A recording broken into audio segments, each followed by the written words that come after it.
ಇವತ್ತಿನ ದಿನ ನಾವು ಧ್ಯಾನ ಮಾಡುವಂತ ಬೈಬಲ್ ಅಂಶ ವ್ಯಕ್ತಿಗತವಾದಂತ ಏಕಾಂತ ಪ್ರಾರ್ಥನಾ ಜೀವಿತ. ಸೇರಿರುವಂತ ಎಲ್ಲ ವಿಶ್ವಾಸಗಳು, ದೇವರ ಮಕ್ಕಳು ಇಲ್ಲಿರುವಂತವರಿಗೆಲ್ಲ ಪ್ರತಿಯೊಬ್ಬರು ಸಹ ನಿಮ್ಮ ಕುಟುಂಬದಲ್ಲಿ, ಸಭೆಗಳಲ್ಲಿ ಉಪವಾಸ ಪ್ರಾರ್ಥನೆಗಳಿಗೆ ಹಾಜರಾಗ್ತೀರ, ಸಭೆಗಳಲ್ಲಿ ನಡೆಯುವಂತಹ ಪ್ರಾರ್ಥನೆಗಳಿಗೆ ಹಾಜರಾಗ್ತೀರ, ಕುಟುಂಬ ಪ್ರಾರ್ಥನೆಗಳಿಗೆ, ಆನ್ಲೈನ್ ಪ್ರೇಯರ್ಗಳಿಗೆ, ಎಲ್ಲ ಪ್ರಾರ್ಥನೆಗಳಿಗೆ ಹಾಜರಾಗ್ತಾರೆ ಇರ್ತೀರ. ಇವೆಲ್ಲದಕ್ಕಿಂತ ಮುಂಚೆ ಪ್ರತಿ ಭಾನುವಾರ ಸಹ ದೇವರ ಆಲಯಕ್ಕೆ ಬರ್ತಾನೆ ಇರ್ತೀವಿ. ಯಾಕೆ ಅಂದ್ರೆ ಸಹೋದರರು ನಾವೆಲ್ಲರೂ ಐಕ್ಯವಾಗಿರುವುದು ದೇವರಿಗೆ ಇಷ್ಟಕರವಾಗುತ್ತದೆ. ನಾವೆಲ್ಲರೂ ಕುಟುಂಬವಾಗಿ ಸಭೆಯಾಗಿ ಸೇರಿ ಬರುವಂಥದ್ದು ಬಹಳ ಶ್ರೇಷ್ಠವಾದಂಥದ್ದು. ಅದು ದೇವರಿಗೆ ಬರುವ ಆಶೀರ್ವಾದ ಅಲ್ಲ, ನಮಗೆ ಬರುವಂತ ಆಶೀರ್ವಾದ. ನಾವೆಲ್ಲರೂ ಸೇರಿ ಬಂದು ಆರಾಧನೆಗೆ ಪಾಲ್ಗೊಳ್ಳುವಂಥದ್ದು, ನಾವೆಲ್ಲರೂ ದೇವರು ನಮ್ಮ ನೋಡಿ ಮೆಚ್ಚಿಕೊಳ್ಳುವಂತಲ್ಲ, ದೇವರು ನಮ್ಮನ್ನು ನೋಡಿ ದೇವರು ಮೆಚ್ಚಿಕೊಳ್ಳಬೇಕು. ನಮಗೆ ಬರಬೇಕಾದಂತ ಆಶೀರ್ವಾದಗಳನ್ನ ಹೊಂದಿಕೊಂಡು ನಾವು ಇಲ್ಲಿಂದ ಬಾಳಬೇಕು. ಅದು ಕ್ರೈಸ್ತ ಜೀವಿತದ ಬಹಳ ಶ್ರೇಷ್ಠವಾದಂತಹ ವಿಷಯ. ಹಾಗಾಗಿ ಇಲ್ಲಿ ಸೇರುವಂತವರೆಲ್ಲರೂ ಸಹ ಕ್ರಿಸ್ತನ ವಿಷಯವಾಗಿ ತಿಳಿದುತ್ತವರು ಯಾರು ಗೊತ್ತಿಲ್ಲದ್ದು ನಾವು ಯಾರು ಇಲ್ಲ. ಎಲ್ಲರೂ ಸಹ ಸಭೆ ಅಂದ್ರೆ ಏನು, ಆರಾಧನೆ ಅಂದ್ರೆ ಅನ್ಯತೆ ಅಂದ್ರೆ ಏನು, ಉಪವಾಸ ಅಂದ್ರೆ ಏನು, ಬೈಬಲ್ ವಿಷಯಗಳೇನು, ಎಲ್ಲವನ್ನ ಗೊತ್ತಿರೋರು, ಎಲ್ಲರನ್ನು ಒಳ್ಳೆ ಹಾಡುಗಳನ್ನು ಮಾಡುವಂತವ್ರು, ನಾವೆಲ್ಲರೂ ಮ್ಯೂಸಿಕ್ ಬಾರಿಸುವಂತವ್ರೆ, ನಾವೆಲ್ಲರೂ ಈ ಸಭೆಯ ಪರಿಚಯಗಳು ಎರಡರಿಂದ ಸಿದ್ಧ ಮಾಡುವಂತವ್ರು, ಎಲ್ಲ ಗಿಫ್ಟ್, ಎಲ್ಲ ವರಗಳು ನಮಗಿದ್ದಾರೆ. ಇದು ಬಹಳ ಪ್ರಾಪ್ತಿವಾದಂಥದ್ದು ನಮ್ಮ ಜೀವಿತಕ್ಕೆ. ಯಾಕಂದ್ರೆ ದೇವರು ಕೊಟ್ಟಂತ ವರ ಕೊನೆಯವರೆಗೂ ನಾವು ಉಪಯೋಗಿಸುವಂಥದ್ದು ಅದು ನಮಗೆ ಬರುವಂತ ಶ್ರೇಷ್ಠವಾದಂತಹ ಆಶೀರ್ವಾದ. ಇದೆಲ್ಲದಕ್ಕಿಂತಲೂ ಶ್ರೇಷ್ಠವಾದಂಥದ್ದು ಒಬ್ಬ ಕ್ರೈಸ್ತಿಯ ಜೀವಿತದಲ್ಲಿ ಕ್ರಿಸ್ತನನ್ನು ನಂಬಿರುವಂತವರು, ಸಭೆಗೆ ಬರುವಂತವರು, ಆತನ ಪವಿತ್ರವಾದ ಆಲಯದಲ್ಲಿ ಆರಾಧಿಸುವಂತವರಿಗೆ ಶ್ರೇಷ್ಠವಾಗಿ ಇರಬೇಕಾದಂಥದ್ದು ಬದುಕಿ ಸಾಯುವವರೆಗೂ ಅವರ ಜೀವನದಲ್ಲಿ ಒಂದು ಶ್ರೇಷ್ಠವಾದಂಥದ್ದು ವೈಯಕ್ತಿಕವಾದಂತ ಪ್ರಾರ್ಥನಾ ಜೀವಿತ ಪ್ರತಿಯೊಬ್ಬರ ಜೀವಿತದಲ್ಲಿ ಇರಬೇಕು.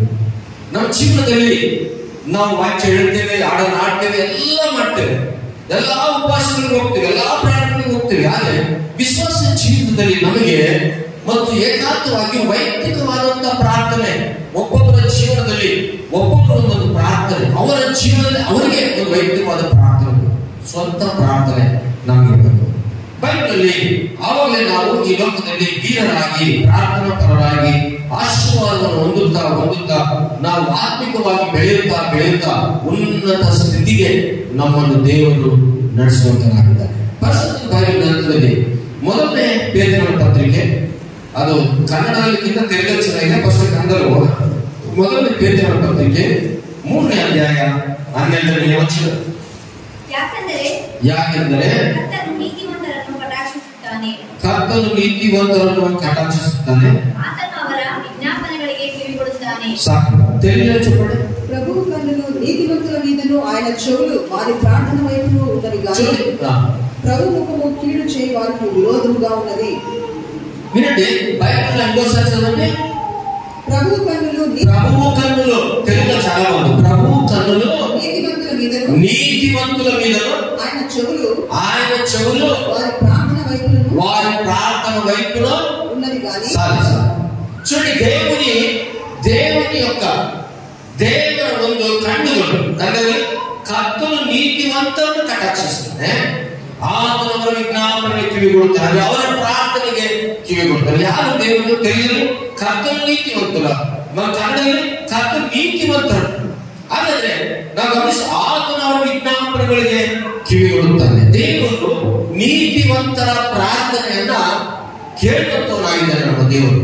ನಾವು ಅನೇಕ ಸಾರಿ ಪಾಸ್ಟರ್ ಪ್ರಾರ್ಥನೆ ಮಾಡಿದ್ರೆ ಸಾಕು, ಪಾಸ್ಟರ್ ಮಾಡ್ತಾರೆ, ಇಲ್ಲ ಅಂತಲ್ಲ. ನಾವು ಉಪವಾಸ ಪ್ರಾರ್ಥನೆಗೆ ಬರಲಿ ಬಿಡ್ಲಿ, ನೀವೆಲ್ಲರೂ ಅನಾರೋಗ್ಯಕ್ಕೋಸ್ಕರ, ನಿಮ್ಮೆಲ್ಲ ಔಷಧಕ್ಕೋಸ್ಕರ ನಾವೆಲ್ಲರೂ ಆಲ್ರೆಡಿ ಉಪವಾಸ ಪ್ರಾರ್ಥನೆಯಲ್ಲಿ ಬರಲಿ ಬಿಡ್ಲಿ, ನಮ್ಮ ಕರ್ತವ್ಯ ಸೇವಕರು ಪ್ರತಿಯೊಬ್ಬರಿಗೋಸ್ಕರ ನಾವು ಪ್ರಾರ್ಥನೆ ಮಾಡ್ತಾ ಇರ್ತೀವಿ. ಹಾಗಾಗಿ ಅವೆಲ್ಲದಕ್ಕಿಂತಲೂ ಶ್ರೇಷ್ಠವಾದಂತಹ ಪ್ರಾರ್ಥನೆ ನಮಗೆ ದೇವರು ಕೊಟ್ಟಂತ ಈ ಜೀವನಕ್ಕೆ ಪ್ರಾರ್ಥನೆ ಬಹಳ ಶ್ರೇಷ್ಠವಾದಂಥದ್ದು. ಅದಕ್ಕೆ ಆ ಪ್ರಾರ್ಥನೆ ಮಾಡುವಂತವರು ಹೇಗಿರ್ಬೇಕಂದ್ರೆ ನೀತಿವಂತರು ಆಗಿರ್ಬೇಕು. ನೀತಿವಂತರು ದೇವರ ಸತ್ಯ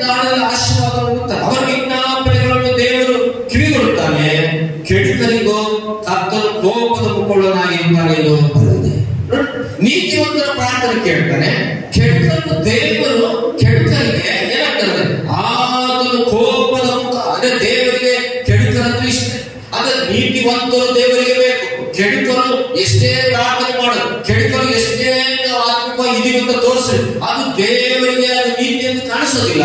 ನೀತಿವಂತರು ಏನಂತೆ ಅವರ ವಿಜ್ಞಾಪನೆಗಳನ್ನು ದೇವರ ಕೇಳುವಂತ ಮಾತನ್ನು ನೋಡ್ಕೊಳ್ಳೋಣ. ನಮ್ಮ ಜೀವಿತದಲ್ಲಿ ಇದ್ದೇನೆ. 2 ಪೇತ್ರನ ಪತ್ರಿಕೆ 3ನೇ ಅಧ್ಯಾಯ 18ನೇ ವಚನ. 2ನೇ ಪೇತ್ರನ ಪತ್ರಿಕೆ 3ನೇ ಅಧ್ಯಾಯ 18ನೇ ವಚನ. ನೀವು ಕೃಪೆಯಲ್ಲಿಯೂ ನಮ್ಮ ಕರ್ತನು ರಕ್ಷಕನು ಆಗಿರುವ ಯೇಸು ಕ್ರಿಸ್ತನ ವಿಷಯವಾದ ಜ್ಞಾನದಲ್ಲಿಯೂ ಅಭಿವೃದ್ಧಿಯನ್ನು ಹೊಂದುತ್ತಾ ಇರಲಿ. ಆತನಿಗೆ ಈಗಲೂ ಸದಾಕಾಲವೂ ಸ್ತೋತ್ರ. ನಾವು ದೇವರ ವಾಕ್ಯವನ್ನು ನಾವು ಗಮನಿಸ್ತಾ ಇದ್ದೇವೆ. ಒಬ್ಬ ಕ್ರೈಸ್ತರಾದ ನಾವು, ಕ್ರಿಸ್ತನ ಅಂಗೀಕರಿಸಿದ ನಾವು ದೇವರಿಗೆ, ನಮ್ಮ ಕರ್ತನಿಗೆ, ನಮ್ಮ ರಕ್ಷಕನಿಗೆ ನಮ್ಮಿಂದ ಆತನ ಅಪೇಕ್ಷಿಸುವಂಥದ್ದು ಏನಂದ್ರೆ ನಾವು ಹೇಗೆ ಜೀವನ ಮಾಡ್ಬೇಕಂದ್ರೆ, ನೀವು ಕೃಪೆಯಲ್ಲಿಯೂ ನಮ್ಮ ಕರ್ತನ ರಕ್ಷಕನಾಗಿರುವ ಯೇಸು ಕ್ರಿಸ್ತನ ವಿಷಯವಾದ ಜ್ಞಾನದಲ್ಲಿಯೂ ಅಭಿವೃದ್ಧಿಯನ್ನು ಹೊಂದುತ್ತಾ ಇದೆ. ನಾವು ಯಾರಲ್ಲಿ ಅಭಿವೃದ್ಧಿ? ದೇವರಿಗೆ ಇಷ್ಟ. ದೇವರಿಗೆ ಇಷ್ಟ. ದೇವರಿಗೆ ಮೊದಲನೇದಾಗಿ ದೇವರ ಕೃಪೆಯಲ್ಲಿ, ದೇವರ ಜ್ಞಾನದಲ್ಲಿ ಒಬ್ಬ ವಿಶ್ವಾಸಿ ಬೆಳಿಬೇಕು. ದೇವರು ನಿನ್ನ ಜೀವನದಲ್ಲಿ ನೀನು ಎಷ್ಟರಲ್ಲಿ ಬೆಳೀತೋ, ನಾವು ಈ ಲೋಕದಲ್ಲಿ ನಾವು ಆಸ್ತಿಯಲ್ಲಿ ಬೆಳಿಬೇಕಂತ ಆಸೆ ಇರುತ್ತೆ, ಹಣದಲ್ಲಿ ಬೆಳಿಬೇಕಂತ ಆಸೆ ಇರುತ್ತೆ, ಒಳ್ಳೆ ಹೆಸರು ಸಂಪಾದಿಸಬೇಕಂತ ಆಸೆ ಇರುತ್ತೆ, ರಾಜಕೀಯದಲ್ಲಿ ಬೆಳೆಯಬೇಕಂತ ಆಸೆ ಇರುತ್ತೆ, ಅಥವಾ ನಾವು ಇನ್ನೂ ದೊಡ್ಡ ಡಾಕ್ಟರ್ ಹೋಗ್ಬೇಕಂತ ಆಸೆ ಇರುತ್ತೆ. ಇವೆಲ್ಲವೂ ನಮ್ಮ ಹಿಂದೆ ಬರುವಂತದ್ದಲ್ಲ. ಇವೆಲ್ಲವೂ ಈ ಲೋಕ ಸಂಬಂಧವಾದಂತ ಜೀವಿತಕ್ಕೆ ಇದು ಒಂದು ತೋರಿಸುವಂತ ತೋರಿಕೆ ಆಗಿರುತ್ತೆ ಹೊರತು ಅದು ದೇವರಿಗೆ ಇಷ್ಟಪಡೋರಲ್ಲ. ನಾವು ಇನ್ನೊಬ್ಬರಂತ ಕರ್ತನಾದ ಯೇಸು ಕ್ರಿಸ್ತನ ಇಷ್ಟಪಡುವಂತದ್ದೇನೆಂದ್ರೆ, ನಾವು ದೇವರ ಕೃಪೆಯಲ್ಲಿಯೂ ಮತ್ತು ಆತನ ವಿಷಯವಾದ ಜ್ಞಾನದಲ್ಲಿಯೂ ಅಭಿವೃದ್ಧಿ ಹೊಂದುತ್ತಾ ಹೋಗ್ಬೇಕು. ಬಹಳ ಜನ ಜ್ಞಾನ ಇವತ್ತು ನೋಡಿ, ಅನೇಕರು ಎಲ್ಲ ನಮ್ಮ ಅನೇಕ ಸಾರಿ ನಮ್ಮ ಸ್ವಂತ ಬುದ್ಧಿಯನ್ನು ಆಧಾರ ಮಾಡ್ಕೊತೀವಿ. ನಮ್ಮ ಸ್ವಂತ ಬುದ್ಧಿಯಿಂದ ನಾವು ಜೀವನ ಮಾಡಕ್ ಹೋಗ್ತೀವಿ. ಅದು ದೇವರ ವಾಕ್ಯ ನಮ್ಮಲ್ಲಿ ಹೇಳ್ತೇವೆ. ನಾವೇನ್ ಹೇಳ್ಬೇಕಂದ್ರೆ, ದೇವರ ವಿಷಯವಾದ ಜ್ಞಾನ ಅದರಲ್ಲಿ ನಾವು ಅಭಿವೃದ್ಧಿ ಹೊಂದಬೇಕು. ದೇವರ ವಿಷಯವಾದ ಜ್ಞಾನ, ಸೊಲೊಮೋನನ ಜ್ಞಾನಕ್ಕಾಗಿ ಪ್ರಾರ್ಥನೆ ಮಾಡಿದ. ಯಾಕಂದ್ರೆ ಅದು ಆ ಒಂದು ದಿನಗಳಲ್ಲಿ ಆ ಜನರನ್ನು ಪರಿಪಾಲಿಸುವುದಕ್ಕೆ ಸೊಲೊಮೋನನಿಗೆ ಜ್ಞಾನವಿಲ್ಲ, ಆಸ್ತಿ ಇಲ್ಲ, ಆದರೆ ಯಾವುದಿಲ್ಲ. ಆ ಸೊಲೊಮೋನನ ಏನ್ ಮಾಡ, ದೇವರ ಸನ್ನಿಧಾನದಲ್ಲಿ ಪ್ರಾರ್ಥನೆ ಮಾಡಿದಾಗ ದೇವರು ಸೊಲೊಮೋನನಿಗೆ ಜ್ಞಾನ ವಿವೇಚನೆಗಳನ್ನು ಕೊಟ್ಟು ಆತನಿಗೆ ಬೇಕಾದ ಸಂಪತ್ತನ್ನು ಕೊಟ್ಟು ದೇವರ ಆಶೀರ್ವಾದ ಮಾಡ್ತಾರೆ. ಹೇಗೆ? ಅದೇ ರೀತಿಯಾಗಿ ನಾವು ಇಲ್ಲಿ ಸೇರಿರುವಂತ ನಾವು ದೇವರ ಸನ್ನಿಧಾನದಲ್ಲಿ ನಮ್ಗೆ ಅದು ಬೇಕು ಇದು ಬೇಕು ಅದೆಲ್ಲ ಮುಖ್ಯ.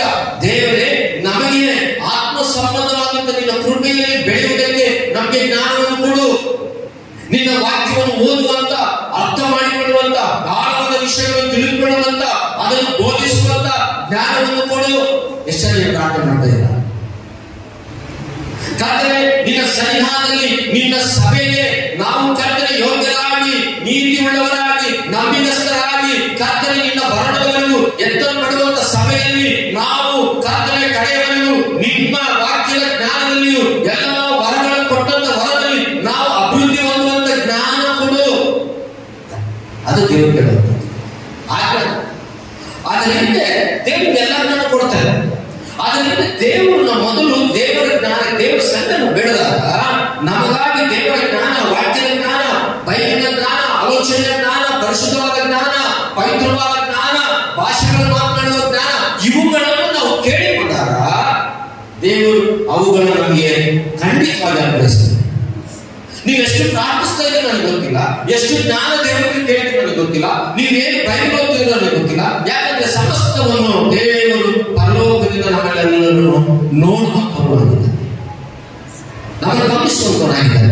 ಹಾಗಾಗಿ ಕ್ರೈಸ್ತ ಜೀವಿತದಲ್ಲಿ ಇವೆಲ್ಲವನ್ನು ಹೊಂದಿಕೊಳ್ಳಬೇಕಾದ್ರೆ ನಮಗೆ ಬೇಕಾಗಿರುವುದು ವ್ಯಕ್ತಿಗತವಾದಂತ ಏಕಾಂತವಾದ ಹೋರಾಟದ ಪ್ರಾರ್ಥನೆ, ದೇವರ ಸನ್ನಿಧಾನದಲ್ಲಿ ನಾವು ಕಲಿಯಬೇಕು.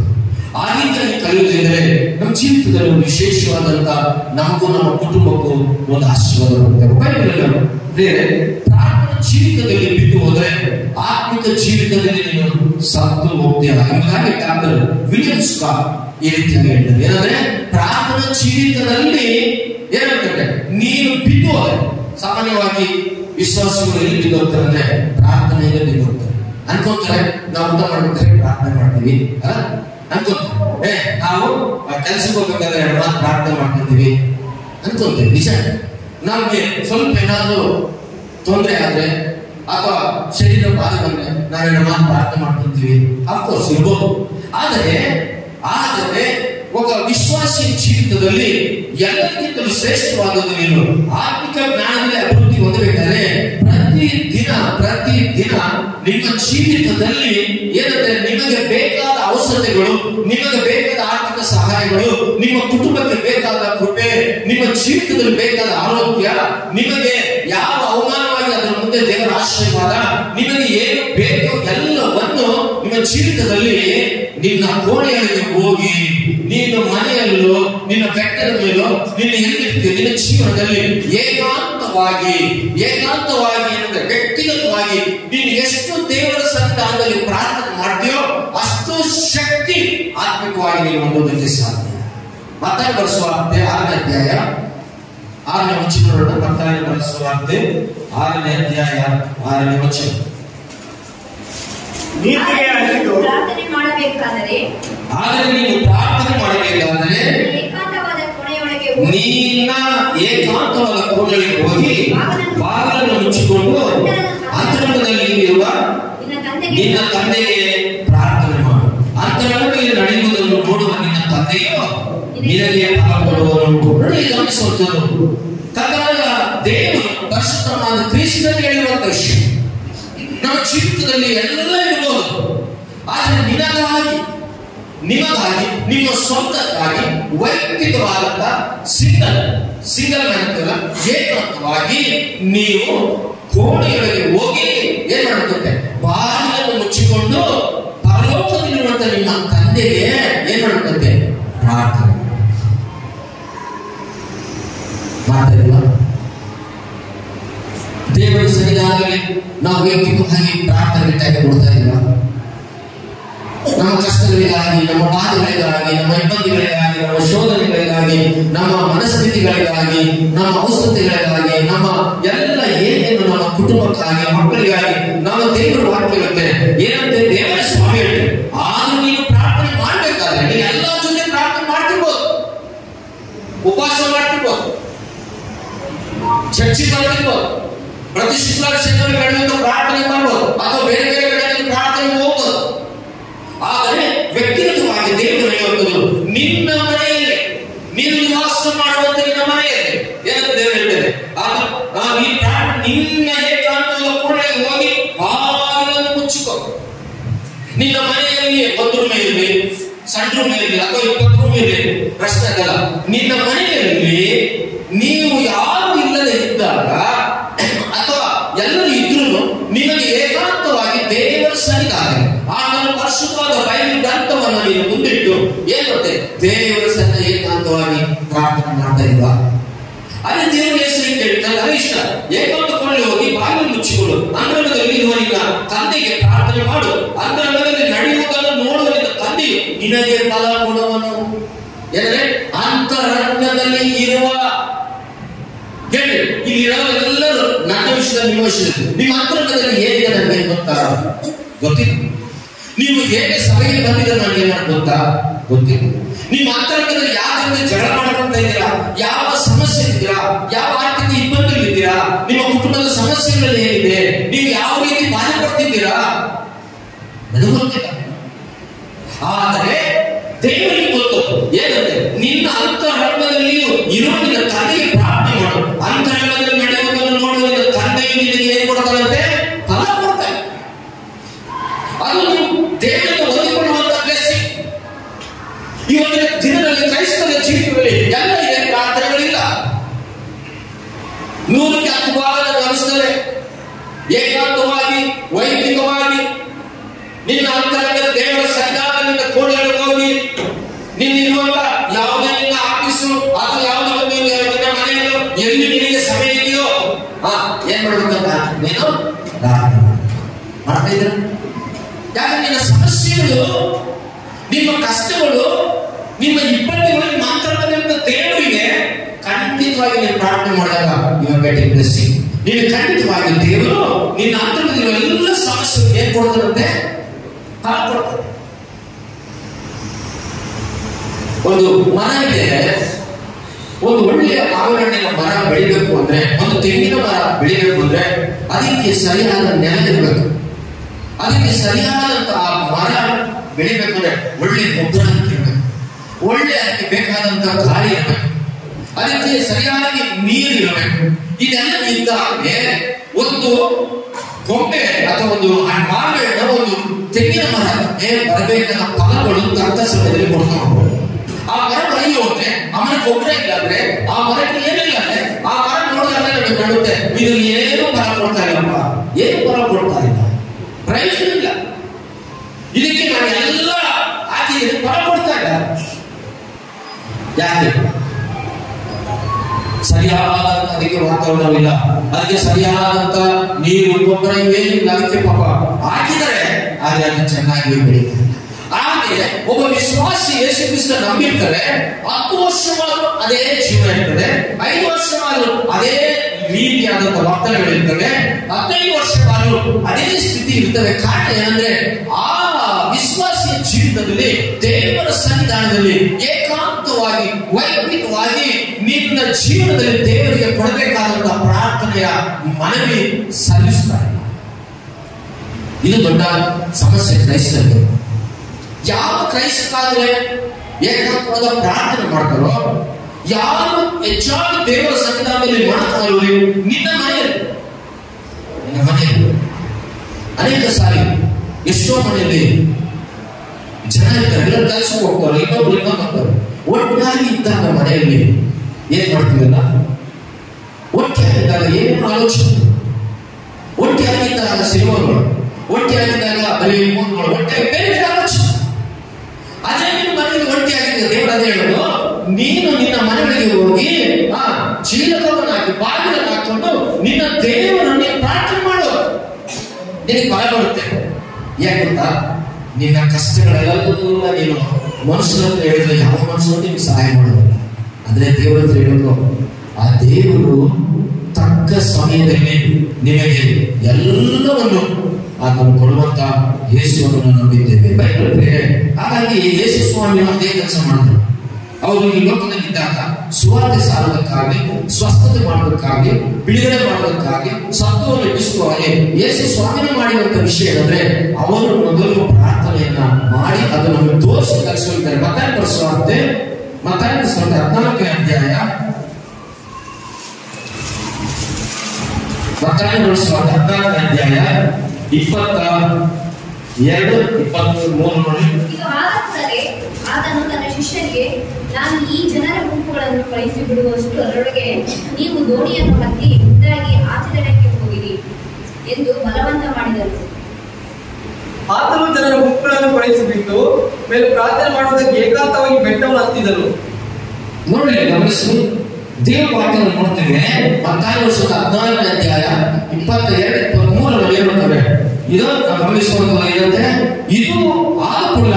ತನ್ನ ಶಿಷ್ಯರಿಗೆ, ನಾನು ಈ ಜನರ ಗುಂಪುಗಳನ್ನು ಕಳಿಸಿರುವಷ್ಟರೊಳಗೆ ನೀವು ದೋಣಿಯನ್ನು ಹತ್ತಿ ಮುಂದಾಗಿ ಆಚರಣೆಗೆ ಹೋಗಿರೆಂದು ಬಲವಂತ ಮಾಡಿದರು. ಆತನು ಜನರ ಗುಂಪುಗಳನ್ನು ಕಳಿಸಿಬಿಟ್ಟ ಮೇಲೆ ಪ್ರಾರ್ಥನೆ ಮಾಡುವುದಕ್ಕಾಗಿ ಏಕಾಂತವಾಗಿ ಬೆಟ್ಟವನ್ನು ಹತ್ತಿದರು. ಸೊ ಈ ಸನ್ನಿವೇಶನ ನಾನು ನಿಮಗೆ ವಿವರವಾಗಿ ಹೇಳ್ತೀನಿ. ಇಲ್ಲಿ ಗಮನಿಸಿ, ಯೇಸು ಸ್ವಾಮಿಯ ಜೊತೆಯಲ್ಲಿ ಶಿಷ್ಯರಿದ್ರು, ಸ್ವಸ್ಥತೆ ಮಾಡಿಕೊಳ್ಳುವಂತ ಅನೇಕ ಜನರು ಬಂದರು, ಅನಾರೋಗ್ಯದಲ್ಲಿರುವಂತ ಯೇಸು ಸ್ವಾಮಿ ಹತ್ರ ಬಂದರು, ಕಷ್ಟದಲ್ಲಿ ಕಣ್ಣೀರಿರುವಂತ ಯೇಸು ಸ್ವಾಮಿ ಹತ್ರ ಬಂದರು. ಇವರೆಲ್ಲರೂ ಬಂದು ಯೇಸುವಿನ ಬಳಿ ಎಲ್ಲವನ್ನು ಸ್ವಸ್ಥತೆಯನ್ನು ಬಿಡುಗಡೆ ಆಗ ಇವರು ಯೇಸು ಸ್ವಾಮಿಯನ್ನು ಬಿಟ್ಟು ಹೋಗ್ತಾರೆ. ಇವರೆಲ್ಲರೂ ಯೇಸು ಕ್ರಿಸ್ತನ ಬಳಿಯಲ್ಲೇ ಇದ್ರು. ಇವರೆಲ್ಲರೂ ಯೇಸು ಸ್ವಾಮಿ ಬಳಿಯಿದ್ರು, ಯೇಸು ಜೊತೆಲಿದ್ರು. ಈಗ ಯೇಸು ಸ್ವಾಮಿಗೆ ಒಂದು ಸಮಸ್ಯೆ ಆಯ್ತು. ಏನಂದ್ರೆ, ಎಲ್ಲ ಜೊತೆ ಇರೋದ್ರಿಂದ ಅವರು ಪ್ರತಿದಿನ ಏಕಾಂತವಾಗಿ ಪ್ರಾರ್ಥನೆ ಮಾಡೋದಕ್ಕೆ ಬೆಟ್ಟಕ್ಕೆ ಗುಡ್ಡಕ್ಕೆ ಹೋಗ್ತಾ ಇದ್ರು. ಪಾಪ ಅವ್ರಿಗೆ ಅದೇ ಮನೆ, ಯಾರಿಗೆ? ಏಸೈಗೆ. ನಮ್ಮ ಎಲ್ಲರ ಮನೆ ಇದೆ, ಯೇಸು ಸ್ವಾಮಿಗೆ ಮನೆ ಇದೆ. ನಾವೆಲ್ಲರೂ ಯಾವ ಒಂದು ಸ್ವಂತ ಮನೆಯೋ, ಬಾಡಿಗೆ ಮನೆಯೋ, ದೊಡ್ಡ ಮನೆಯೋ, ಸಣ್ಣ ಮನೆಯೋ ಇದೆ. ಯೇಸು ಸ್ವಾಮಿಗೆ ಈ ಲೋಕದಲ್ಲಿ ಸೃಷ್ಟಿ ಮಾಡಿದ ದೇವರಿಗೆ ಯಾವ ಮನೆ? ಅವರು ಸೇವೆ ಮಾಡಿದ ಮೇಲೆ ಅವರೆಲ್ಲ ಯೇಸು ಸ್ವಾಮಿ ಬೆಟ್ಟಕ್ಕೆ ಹೋಗ್ತಿದ್ರು, ಸಮುದ್ರ ತೀರಕ್ಕೆ ಹೋಗ್ತಿದ್ರು, ಬೇರೆ ಬೇರೆ ಕಡೆ ಹೋಗ್ತಾ ಇದ್ರು. ನಾವೆಲ್ಲರಿಗೂ ದೇವರು. ಆದ್ರೆ ಯೇಸು ಸ್ವಾಮಿಗೆ ಬೇಕಾದಂತ ಮನೆ ಬಾಗಿಲುಗಳಲ್ಲಿ ನಿಂತು ತಟ್ಟುತ್ತಿದ್ದೇನೆ. ಯಾರಾದ್ರೂ ಸ್ವರವನ್ನು ಕೇಳಿ ಬಾಗಿಲು ತೆಗೆದ್ರೆ ಯೇಸು ಸ್ವಾಮಿ ಅವರ ಮನೆಗಳಿಗೆ ಇರ್ತದೆ. ನಿನ್ನ ಹೃದಯವೇ ದೇವರ ಮನೆ. ನೀನು ಯೇಸು ಸ್ವಾಮಿಗೆ ನಿನ್ನ ಹೃದಯವನ್ನು, ಇದೇ ನಿನ್ನ ಮನೆ.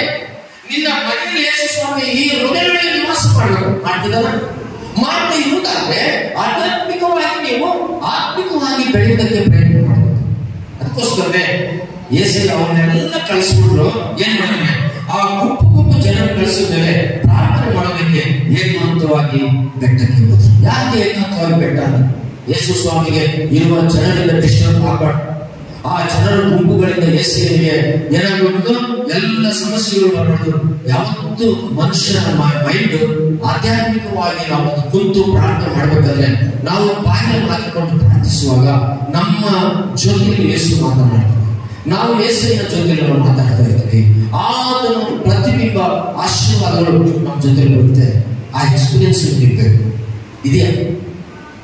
ದೇವರ ಸನ್ನಿಧಾನದಲ್ಲಿ ನಿಮ್ಮ ಮನಸ್ಸನ್ನು ವಿದ್ಯಾರ್ಥಿ ಸನ್ನಿಧಾನದಲ್ಲಿ ನೀವು ಏಕಾಂತವಾಗಿ ಯಾವತ್ತಾದ್ರೂ ಪ್ರಾರ್ಥನೆ ಮಾಡಿ ದೇವರ ಒಂದು ಶಕ್ತಿಯನ್ನು ಹೊಂದಿಕೊಂಡಿರುವಂತ ಆ ಒಂದು ವಿಶ್ವಾಸ ನಿಮಗಿದೆಯಾ?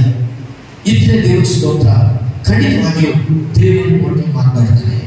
ಹಾಗೆ ದೇವರು ಯೇಸು ಇವ್ರು ಹೋಗ್ಬಿಟ್ಟು ಬೆಟ್ಟದ ಪ್ರಾರ್ಥನೆ ಮಾಡಿ ಆಮೇಲೆ ಮತ್ತೆ ಬಂದು ಏನ್ ಮಾಡ್ತಿದ್ರು? ಅವರು ಸ್ವಾರ್ಥೆಯನ್ನು ಸಾಕ್ತಾರೆ, ಶಕ್ತಿಯನ್ನು ಹೊಂದ್ಕೊಳ್ತಾ ಇದ್ರು, ಸ್ವಸ್ಥತೆ ಮಾಡ್ತಾ ಇದ್ರು, ಬಿಡುಗಡೆ ಮಾಡ್ತಾ ಇದ್ರು, ಅನೇಕ ಗರ್ವಗಳನ್ನು ಬಿಡಿಸ್ತಾ ಇದ್ರು, ಅನೇಕ ಸಂತೋಷವನ್ನು ಬಿಡಿಸ್ತಾ ಇದ್ರು. ಕುಷ್ಠರೋಗಿ, ಕುರುಡರು, ಕುಂಟರನ್ನು ಯೇಸು ಕ್ರಿಸ್ತನ ಲೋಕದಲ್ಲಿದ್ದಾಗ ಎಲ್ಲರಿಗೆ ಸ್ವಸ್ಥ ಮಾಡಿ ಅವರು ಬಿಡಿಸ್ತಾರೆ. ಇದಕ್ಕೆ ವಿಶೇಷವಾದಂತ ದಿನವೇ ಪ್ರಾರ್ಥನೆ. ದೇವರ ಕೃಪೆಯಲ್ಲಿ ಬೈಬಲಿನ ಮಾತು ಗಮನಿಸೋಣ. ಮಾತನ್ನು ಸುವಾರ್ತೆ 1ನೇ ಅಧ್ಯಾಯ, ಮಾತನ್ನು ಬರೆದ ಸುವಾರ್ತೆ 1ನೇ ಅಧ್ಯಾಯ 35ನೇ ವಚನ. ಮುಂಜಾನೆ ಇನ್ನೂ ಒಪ್ಪಿರುವಾಗ ಆತನು ಎದ್ದು ಹೊರಟು ಅಡವಿಯ ಸ್ಥಳಕ್ಕೆ ಹೋಗಿ ದೇವರನ್ನು ಪ್ರಾರ್ಥಿಸುತ್ತಿದ್ದ. ಮುಂಜಾನೆ ಇನ್ನೂ ಒಪ್ಪಿರುವಾಗ ಅಂದ್ರೆ ಯೇಸುವಿನ ನಮಗೆ ಕಲಿಸಿರುವಂತ ಏನಂದ್ರೆ ನಾವು ಎಷ್ಟು ಬೇಗ ಎದ್ದೊಳ್ತೀವೋ, ಎಷ್ಟು ಬೇಗ ಮುಂಜಾನೆ ಎದ್ದು ದೇವರ ಸನ್ನಿಧಾನದಲ್ಲಿ ನಮ್ಮನ್ನು ನಾವು ಶುದ್ಧಿ ಮಾಡಿಕೊಂಡು ದೇವರ ಸನ್ನಿಧಾನ ನಾವು ಮೊಣಕಾಲಲ್ಲಿ ಮುಂಜಾನೆ ಬೆಳಿಗ್ಗೆ ನಾವು ಎಷ್ಟು ಪ್ರಾರ್ಥನೆ ಮಾಡ್ತೀವೋ ಅಷ್ಟು ಶಕ್ತಿ ನಾವು ಹೊಂದ್ಕೊಳ್ತೀವಿ. Hallelujah, hallelujah, praise lord. ಅಷ್ಟು ಶಕ್ತಿ ನಾವು ಹೊಂದ್ಕೊಳ್ತೀವಿ. ಈ ಶಕ್ತಿ ಹೊಂದ್ಕೋಬೇಕಾದ್ರೆ ಮುಂಜಾನೆಯ ಪ್ರಾರ್ಥನೆ ಅನುಭವ ನಮಗೆ ಬೇಕು. ಮುಂಜಾನೆ ಕ್ರೈಸ್ತರು ಎಷ್ಟು ಮುಂಜಾನೆ ಎದ್ದೊಳ್ಬೇಕು, ಬೇಗನೆ ಎದ್ದೊಳ್ಬೇಕು. ಬೇಗನೆ ಎದ್ದು ನಾವು ದೇವರ ಸನ್ನಿಧಾನದಲ್ಲಿ ಹೋಗ್ತೇವೆ. ನಮ್ಮ ಪ್ರಾರ್ಥನೆ ಯಾವಾಗ ನೀನು ಮುಂಜಾನೆ ಏಕಾಂತವಾಗಿ ನೀನು ಏಕಾಂತವಾದ ಕೋಣೆಯೊಳಗೆ ಇರುವಂತಹ ಸ್ಥಳದಲ್ಲಿ ಪ್ರತಿದಿನ ದೇವರ ಸನ್ನಿಧಾನದಲ್ಲಿ ಏಕಾಂತವಾಗಿ ಪ್ರಾರ್ಥನೆ ಮಾಡ್ತೀವೋ, ಬೆಟ್ಟದಂತ ಸಮಸ್ಯೆಗಳು ಹೇಳಿ ಎರಡನೇ ಭಕ್ತಸಿಂಗ್ ಅವರ ಪ್ರಾರ್ಥನೆ ಅನುಭವದಲ್ಲಿ ಮಾತಾಡಿದ್ದಾರೆ. ಭಕ್ತಸಿಂಗ್ ಇಲ್ಲೊಬ್ಬರು ಬಿಟ್ಟು ಅವ್ರು ಯಾವಾಗಲೂ ರಾತ್ರಿ ಆಗಲಿ ಬೆಳಿಗ್ಗೆ ಆಗಲಿ ಅವ್ರು ಯಾವಾಗಲೂ ಏನ್ ಮಾಡ್ತಿದ್ರು? ಮೊಣಕಾಲೂರಿ ಪ್ರಾರ್ಥನೆ ಮಾಡ್ತಿದ್ರು. ಈಗಲೂ ಭಕ್ತಸಿಂಗ್ ಅವರ ಸಭೆಗೆ ಹೋದಾಗ ಅವರು ಮೊಣಕಾಲೂರಿ ಪ್ರಾರ್ಥನೆ ಮಾಡ್ತಿರುವಂತ ಆ ಸ್ಥಳ 2 ಮಂಡಿ ಎಲ್ಲಿ ಅವರು ಕುಂತಿದ್ರು ಅದಕ್ಕೆ ಕೊರದು ಹೋಗಿದೆ ಅಂತ ಮಾಡಿ ಅಷ್ಟು ಪ್ರಾರ್ಥನೆ ಮಾಡ್ತಿದ್ರು. ಅಂತ ಭಕ್ತರ ಅನುಭವ ಅವರು ಕೋಣೆಗಳಿಗೆ ಏಕಾಂತವಾಗಿ ಮಾಡಿದ ಪ್ರಾರ್ಥನೆ, ಸಮಯದಿಂದಾಗೆಲ್ಲ ಪ್ರಾರ್ಥನೆ ಇದೆ, ಸಮಯದಿಂದೆಲ್ಲ ಪ್ರಾರ್ಥನೆ ಹೆಸರಿರುತ್ತೆ. ಅದಕ್ಕೆ ಅವರಿಂದ ದೊಡ್ಡ ಶಕ್ತಿ ಪ್ರಪಂಚದಲ್ಲಿ ಅಮೆರಿಕ ಬೇರೆ ಬೇರೆ ದೇಶಗಳಲ್ಲಿ ಭಕ್ತಸಿಂಗ್ ಸಭೆಗಳು ಬೇಕಾದಷ್ಟು ಕಟ್ಟಲ್ಪಟ್ಟವು. ಇವತ್ತು ಅವರ ಕಟ್ಟಿರುವಂತಹ ಸಭೆ ಬಹಳವಾದ ದೇವರ ಆಶೀರ್ವಾದ ತುಂಬಿರುವಂಥದ್ದು. ಹಾಗಾಗಿ ಬೇರೆ ಪ್ರಾರ್ಥನೆ ಮಾಡೋದು ಯಾವತ್ತೂ ಅರ್ಥ ಆಗಲ್ಲ. ನಾವು ಅನ್ಕೊಂತೀವಿ ಏನ್ ಅರ್ಥ ಆಗಲ್ಲ ಯಾವ್ದಂದ್ರೆ ನೀವು ಸ್ವಂತ ಪ್ರಾರ್ಥನೆ, ವೈಯಕ್ತಿಕವಾದ ಪ್ರಾರ್ಥನೆ, ಏಕಾಂತವಾಗಿ ದೇವಸ್ಥಾನ ಮಾಡುತ್ತ ಪ್ರಾರ್ಥನೆ ನಮ್ಮ ಜೀವನದಲ್ಲಿ ಸಂತೋಷ ಕೊಡುತ್ತೆ, ಜೀವನದಲ್ಲಿ ಶಕ್ತಿ ಕೊಡುತ್ತೆ, ಜೀವನದಲ್ಲಿ ಸಮಾಧಾನ ಕೊಡುತ್ತೆ, ಜೀವನದಲ್ಲಿ ಆರೋಗ್ಯ ಕೊಡುತ್ತೆ. ನಮಗೆ ಏನು ಬೇಕೋ ಅದು ಖಂಡಿತವಾಗಿ ನಾವು ಏಕಾಂತವಾಗಿ ವೈಯಕ್ತಿಕವಾಗಿ ಪ್ರಾರ್ಥನೆ ಮಾಡಿದಾಗ ಎಲ್ಲವನ್ನು ನಾವು ಹೊಂದ್ಕೊಳ್ತೀವಿ. ಅದಕ್ಕೆ ಭಕ್ತಸಿಂಗ್ ಹೇಳ್ತಾರೆ, ಬೆಟ್ಟದಂತ ಸಮಸ್ಯೆ ಮಂಜಿನಾಗೆ ಕರಗಿ ಹೋಗುತ್ತಂತೆ. ಆಮೇಲೆ ಒಬ್ಬ ಕ್ರೈಸ್ತಿಯ ಜೀವಿತದಲ್ಲಿ ನಾವು ಬಂದಿರುವಂತ ನಮ್ಮ ಜೀವಿತದಲ್ಲಿ ನಮಗೆ ಎಷ್ಟೇ ಬೆಟ್ಟದಂತ ಸಮಸ್ಯೆಗಳಿದೆ ಇಲ್ವಾ? ಸಮಸ್ಯೆಗಳು ಇಲ್ಲ ನಾವು ಯಾರು ಕೈ ಎತ್ತೀರಾ? ಇದೇ ಇಲ್ಲ, ಸಮಸ್ಯೆ ಎಲ್ಲರೂ ಇದೆ, ಯಾವುದೋ ಇರುವಂತ ಸಮಸ್ಯೆಗಳಿವೆ. ಇಂತಹ ಸಮಸ್ಯೆಗಳು ಇಂಥ ಸಮಸ್ಯೆಗಳಿಂದ ಬಂದಿರುವಂತ ನೀವು ನಿಮ್ಮ ಸಮಸ್ಯೆಗಳನ್ನ ಬಗೆಹರಿಬೇಕಾದ್ರೆ ನಿಮ್ಮ ಸಮಸ್ಯೆಗಳು ಕರೆಯೋಬೇಕು. ಮಂಜಿನಂತೆ ನಾವು ಐಸ್ ಗಡ್ಡೆ ತಗೊಂಡು ಐಸ್ ಗಡ್ಡೆ ಆ ಒಂದು ಕೂಲ್ಸ್ಕೊಂಡು ತಗೊಂಡು ನಾವು ಹೊರಗಡೆ ಬಂದಾಗ ಐಸ್ ಕಡೆ ಹೊರಗಡೆ ಇಟ್ಟಾಗ ಹಂಗೆ ಇರಲಿಲ್ಲ, ಕರಗೋಗುತ್ತಾ? ಕರಗೋಗುತ್ತೆ. ಹಂಗೆ ನಮಗೆ ಎಷ್ಟೇ ಸಮಸ್ಯೆಗಳಿದ್ರು, ಎಷ್ಟೇ ಇದ್ರು, ನೀನು ದೇವರ ಸನ್ನಿಧಾನದಲ್ಲಿ ನೀನು ಮಾಡುವಂತ ಕೋಣೆಯಾಗಲಿ, ಬೆಟ್ಟವಾಗಲಿ, ಅದು ಹೊಲದಲ್ಲಾಗಲಿ, ನೀನು ಮಾಡುವಂತ ಪ್ರಾರ್ಥನೆ ದೇವರ ಸನ್ನಿಧಾನದಲ್ಲಿ ಹೇಳ್ಕೊಂಡಾಗ ಏನಾಗ್ತದೆ? ಆ ಭಯಂಕರವಾದ ನೀನು ಪ್ರಾರ್ಥನೆ ಮಂಜಿನಂತೆ ಕರಗಿ ಹೋಗುತ್ತೆ. ನೀನಿರುವ ಸಮಸ್ಯೆಗಳನ್ನು ದೇವರು ಕರಗಿಸ್ತಾನೆ, ನೀನಿರುವ ಕಷ್ಟಗಳನ್ನು ದೇವರು ತೆಗೆದಾಕ್ತಾನೆ. ಒಂದೇ ಒಂದು ಸೀಕ್ರೆಟ್, ಅದು ದೇವರ ಸನ್ನಿಧಾನದಲ್ಲಿ ಪ್ರಾರ್ಥನೆ. ನಾವು ಬದುಕಿರುವಂತಹ ಶಾರೀರಿಕವಾಗಿ ಹಾರ್ಟ್ ಹೊಡಿತಾರೆ, ಅದಕ್ಕೆ ಬಂದಿದ್ದೀವಿ. ಜಸ್ಟ್ ಒಂದು ಸೆಕೆಂಡ್ ಅದು ನಿಂತು ಅಂದ್ರೆ ಪಾಪ ನೀವು ಯಾರು ನಾನು ಲೋಕ ಯಾರು ಗೊತ್ತೇ ಇರಲ್ಲ. ನಮ್ಗೆ ಯಾರು ನೋಡ್ತಾರೋ, ಯಾರು ಬಿಡ್ತಾರೋ, ಯಾರು ಹೇಳ್ತಾರೋ, ಯಾರು ಬಿಸಾಕ್ತಾರೋ, ಎಲ್ಲ ಹಾಕ್ತಾರೋ ನಮಗೆ ಗೊತ್ತಿಲ್ಲ. ಜಸ್ಟ್ ಒಂದು ಸೆಕೆಂಡ್ ಹಂಗೆ ಇದಕ್ಕೆ ಎಷ್ಟು ಬೆಲೆ ಇದೆ. ಈ ಹಾರ್ಟ್ಗೆ ಎಷ್ಟು ಬೆಲೆ ಇದೆ. ಎಷ್ಟು ಡಾಕ್ಟರ್ ಹೇಳ್ತಾರಲ್ಲ ಜನರು, ಇದೇ ತಕ್ಷಣ ಅಷ್ಟು ಡಾಕ್ಟರ್ ತಗೋಬೇಕು, ಯಾಕಂದ್ರೆ ಹಾರ್ಟ್ ಅಟ್ಯಾಕ್ ಆಗ್ತದೆ. ಇತ್ತೀಚಿನ ದಿನಗಳಲ್ಲಿ ಯವನಸ್ಥರಿಗೆ ಬಹಳ ಹಾರ್ಟ್ ಅಟ್ಯಾಕ್ ಆಗ್ತಾ ಇದೆ. ವಯಸ್ಸಾದವರಲ್ಲಿ ಯವನಸ್ಥರಿಗೆ ಕಳೆದ ದಿನಗಳು 40 ವರ್ಷ ಒಬ್ಬ ಮಾಸ್ಟರ್ ನಮ್ಮ ಮನೆಗೆ ಉದಯ ಮಾಸ್ಟರ್ ಎಷ್ಟು ಗೊತ್ತಿಲ್ಲ, ಒಳ್ಳೆ ಸೇವೆ. ಗ್ಯಾಸ್ ಟ್ರಬಲ್ ಬಂತು ಅಂತೇಳಿ ಗ್ಯಾಸ್ ಟ್ರಬಲ್ ಅಂತೇಳಿ ಮಾತಾಡ್ತಾರೆ. ಕೊನೆಗೆ ಎದೆನೋವು ಬಂತು. ಪಾಪ ಬೇರೆ ಯಾರಲ್ಲಿ ಓದುವಂತವರೆಲ್ಲ ಹೇಳಿದ್ರು, ನಿನಗೆ ಎದೆನೋವು ಬಂದಿದೆ, ಫಸ್ಟ್ ಬಾ ಹೋಗೋಣ. ಇಲ್ಲ, ಯಾರು ಬರ್ತಿರ್ತದೆ ಗ್ಯಾಸ್ ಟ್ರಬಲ್, ಏನ್ ತೊಂದರೆ ಇಲ್ಲ, ನಾವು ಗುತ್ತದಲ್ಲಿ ಬಂದಿದ್ದಾರೆ ಸೇವೆ ಮಾಡಕ್ಕೆ ರೆಡಿ ಮಾಡ್ಕೊಂಡ್ರೆ ಅಂತ. ಅವ್ರು ಗಂಡ ಹೆಂಡತಿ ಮಕ್ಕಳೆಲ್ಲ ಸೇವೆ ಮಾಡ್ತಾರೆ. ಅಲ್ಲಿಂದ ಬಂದಿರುವಂತವ್ರು ಏನಾಯ್ತು, ಕೊನೆಗೆ ಅವ್ರ ಹೆಂಡತಿಗೂ BSc ನರ್ಸಿಂಗ್ ಒಂದು ಇಂಜೆಕ್ಷನ್ ಹಾಕಿದ್ರಂತೆ ಮನೆಯಲ್ಲಿ. ಚೆನ್ನಾಗಾಗಬೇಕು ಕರೆಕ್ಟಾಗಿ ಅವ್ರಿಗೆ 9 ಗಂಟೆಗೆ ಹಂಗೆ ಜಸ್ಟ್ ನೋವಂದ್ರೆ ಅಲ್ಲೇ ಪ್ರಾಣ ಬಿಟ್ಟು ಮನೇಲಿ 8 ಗಂಟೆ 2 ದಿನ ಆಯ್ತು ಅಷ್ಟೇ. ಕೊನೆಗೆ ಹಾಸ್ಪಿಟಲ್ಗೆ ಏನಾದ್ರು ಆಟಕ್ಕೆ ಕರ್ಕೊಂಡ್ರು. ಯಾಕಪ್ಪ ಇದೆ ಮುಂಚಿನ ಬಂದಿರೋ ಮಾತ್ರ ಇರೋದು ಮಾಡೋದಾಗಿದೆ. ಮನುಷ್ಯನಿಗೆ ಹಾರ್ಟ್ ಬೀಟ್ ಎಷ್ಟು ಮುಖ್ಯವಾಗಿರುತ್ತೋ, ಒಬ್ಬ ಕ್ರೈಸ್ತರು ಯೇಸು ಕ್ರಿಸ್ತನ ವಿಶ್ವಾಸವಿದ್ದಂಥವ್ರು ನಿಜವಾಗ್ಲೂ ಯೇಸು ಕ್ರಿಸ್ತ ನನ್ನ ದೇವರು, ಯೇಸು ಕ್ರಿಸ್ತ ನನ್ನ ರಕ್ಷಕನು, ಯೇಸುವಿನ ಬಳಿಗೆ ಹೋದ ನನ್ನ ಆಶೀರ್ವಾದ ಇದೆ, ಯೇಸುವೇ ನನ್ನ ಸರ್ವಸ್ವ ಅಂತ ಹೇಳುವಂತ ಒಬ್ಬ ವಿಶ್ವಾಸಿಗಳಾದ ನಾವು ನಮ್ಮ ಜೀವಿತದಲ್ಲಿ ಯಾವ ರೀತಿ ಶಾರೀರಿಕವಾಗಿ ಹಾರ್ಟ್ ಇದೆಯೋ ಆತ್ಮಿಕವಾಗಿ ನಮಗೆ ಪ್ರಾರ್ಥನೆ ಬೇಕು. ಆಮೇಲೆ ಅಲ್ಲೇ ಆತ್ಮಿಕವಾಗಿ ನಮಗೆ ಪ್ರಾರ್ಥನೆ ಬೇಕು. ಪ್ರಾರ್ಥನೆ ನಾನು ಮಾತುಗಳಲ್ಲ ಅಂತ ಕಿವಿ ಕೇಳಲ್ಲ ಅಂತ ಹೇಳಂಗಿಲ್ಲ, ನನಗೆ ಕಾಲಿಲ್ಲ ಅಂತ ಹೇಳಂಗಿಲ್ಲ, ನನಗೆ ಮೂಗಿಲ್ಲ ಅಂತ ಹೇಳಂಗಿಲ್ಲ, ನಾನು 7 ಡಿಗ್ರಿ ಓದಿಲ್ಲ ಅಂತ ಹೇಳಂಗಿಲ್ಲ. ಪ್ರಾರ್ಥನೆ ಮಾಡೋದಕ್ಕೆ ದೇವರು ನಿನ್ನ ಅನಂತವಾದಂತ ಮನಸ್ಸು ಕೊಟ್ಟಿದ್ದಾನೆ, ಹೃದಯ ಕೊಟ್ಟಿದ್ದಾನೆ, ಬಾಯಿ ಕೊಟ್ಟಿದ್ದಾನೆ, ನೀನು ಎಲ್ಲವನ್ನೂ ಕೊಟ್ಟಿದ್ದಾನೆ ದೇವರು. ಹಾಗಾಗಿ ಪ್ರಾರ್ಥನೆ ಮಾಡೋದಕ್ಕೆ ನಿನಗೆ ಮನಸ್ಸಿದ್ರೆ ಏಕಾಂತವಾಗಿ ಪ್ರತಿದಿನ ದೇವರ ಹತ್ರ ಬೇಡಿಕೊಂಡಾಗ ನೀನು ಯಾರ ಹತ್ರ ಸಂಭಾಷಣೆ ಮಾಡ್ತೇನೆ, ಯೇಸು ಕ್ರಿಸ್ತನಿಗೆ ನೀನು ಅಟ್ಲೀಸ್ಟ್ ಒಂದು ದಿನಕ್ಕೆ 20 ನಿಮಿಷ ನೀನು ಮನೆಗಳಿಗೆ ಹೋಗಿ, ನೀನು ರೂಮ್ಗಳಿಗೆ ಹೋಗಿ, ಕೋಣೆಗಳಿಗೆ ಹೋಗಿ ಏನ್ ಮಾಡ್ತಾರೆ, ಪ್ರಾರ್ಥನೆ ಮಾಡಿದಾಗ ಬದಲಾವಣೆಗಳು ನೋಡ್ತೀವಿ ನಮ್ಮ ಮನೆಯಲ್ಲಿ. ಖಂಡಿತವಾಗಿ ನಿಮ್ಮ ಆರೋಗ್ಯದಲ್ಲಿ ಬದಲಾವಣೆ, ನಿಮ್ಮ ಫೈನಾನ್ಸಲ್ಲಿ ಬದಲಾವಣೆ, ನಿಮ್ಮ ಬಡತನದಲ್ಲಿ ಬದಲಾವಣೆ, ನಿಮ್ಮ ಮಕ್ಕಳಲ್ಲಿ ಬದಲಾವಣೆ, ಒಂದು ಪ್ರಾರ್ಥನೆ. ಹಾಗಾಗಿ ದೇವರ ಮಕ್ಕಳೇ, ಬೆಟ್ಟದಂತ ಸಮಸ್ಯೆ ಇರುವಾಗ ಮನುಷ್ಯನಂತೆ ಕರೆಯ ಹೋಗ್ತದೆ. ಅಂತಹ ಪ್ರಾರ್ಥನೆ ನಾವು ನಿರಂತರವಾಗಿ ಮಾಡ್ತಾ ಇದೀವ. ಕೀರ್ತನೆಗಳು 5:1-3 ವಚನಗಳನ್ನ ನಾವು ನೋಡೋಣ.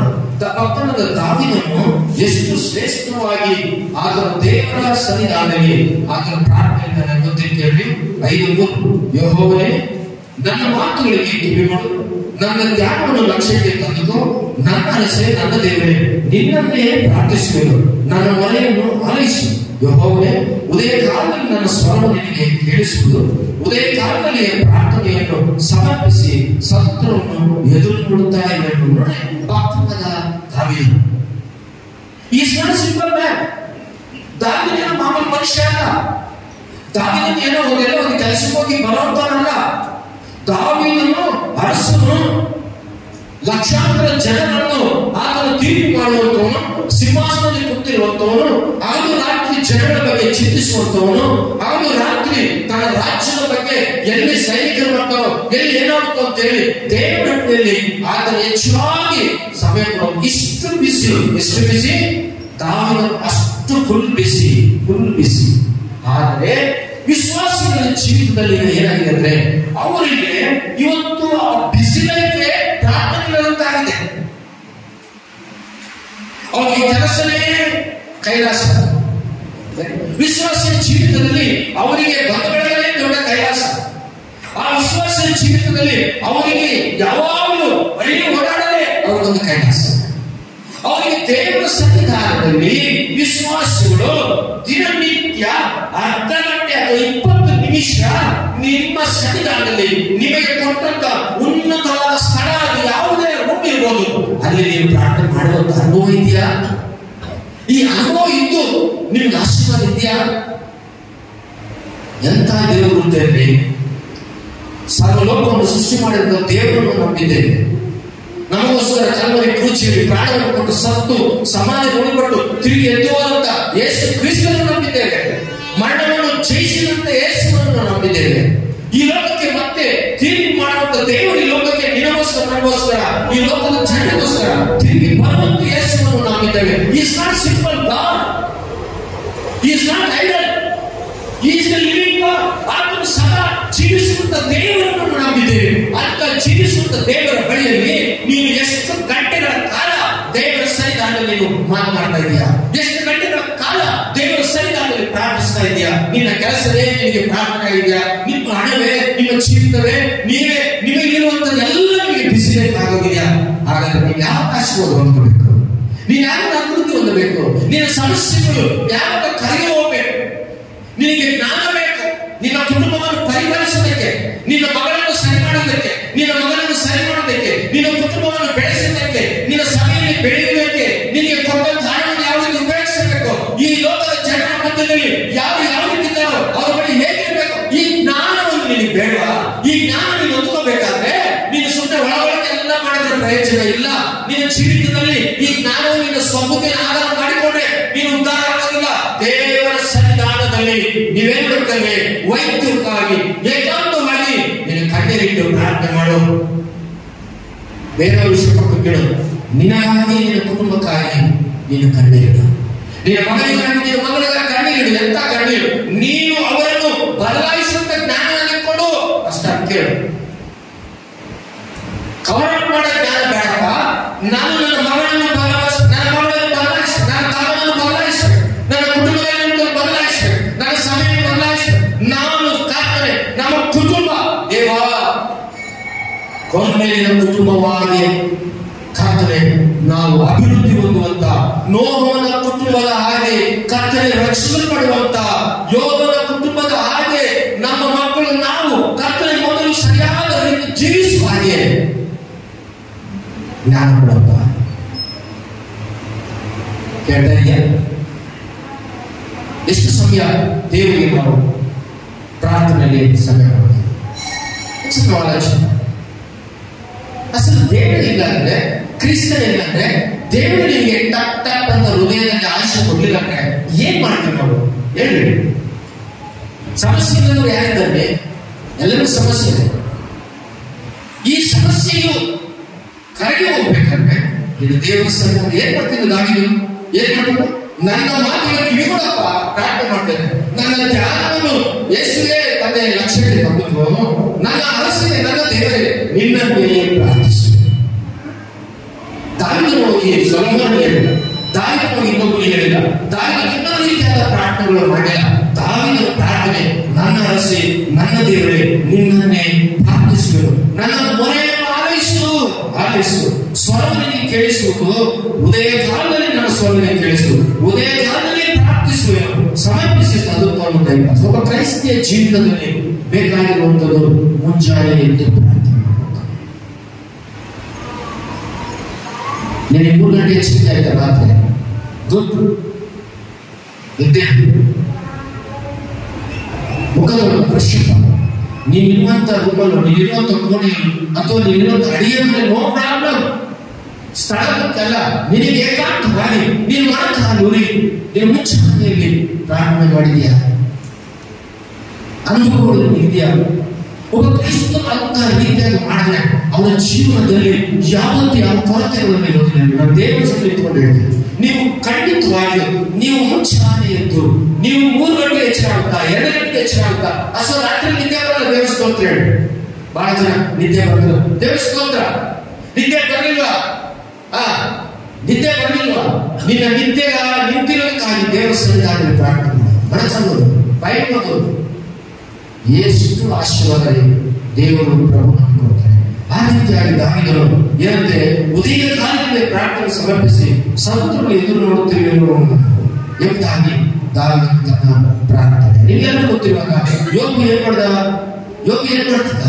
ಆಗ ಮುಂಜಾನೆ ಎದ್ದು ತನ್ನ ಮಕ್ಕಳಿಗಾಗಿ, ಹೆಂಡತಿಗ, ಕುಟುಂಬಕ್ಕಾಗಿ ಯೋಗ ಏನ್ ಮಾಡ್ತಿದ್ದ? ಪ್ರಾರ್ಥನೆ ಮಾಡ್ತಾ ಇದ್ದ. ಅದಕ್ಕೆ ಅವರ ಕುಟುಂಬದಲ್ಲಿ ಎಲ್ಲಿಂದ ಮಕ್ಕಳು ತಪ್ಪಿ ಹೋಗ್ತಿದ್ದಾರೋ, ಪ್ರಿಯ ಸಹೋದರಿ ಸಹೋದರಿ,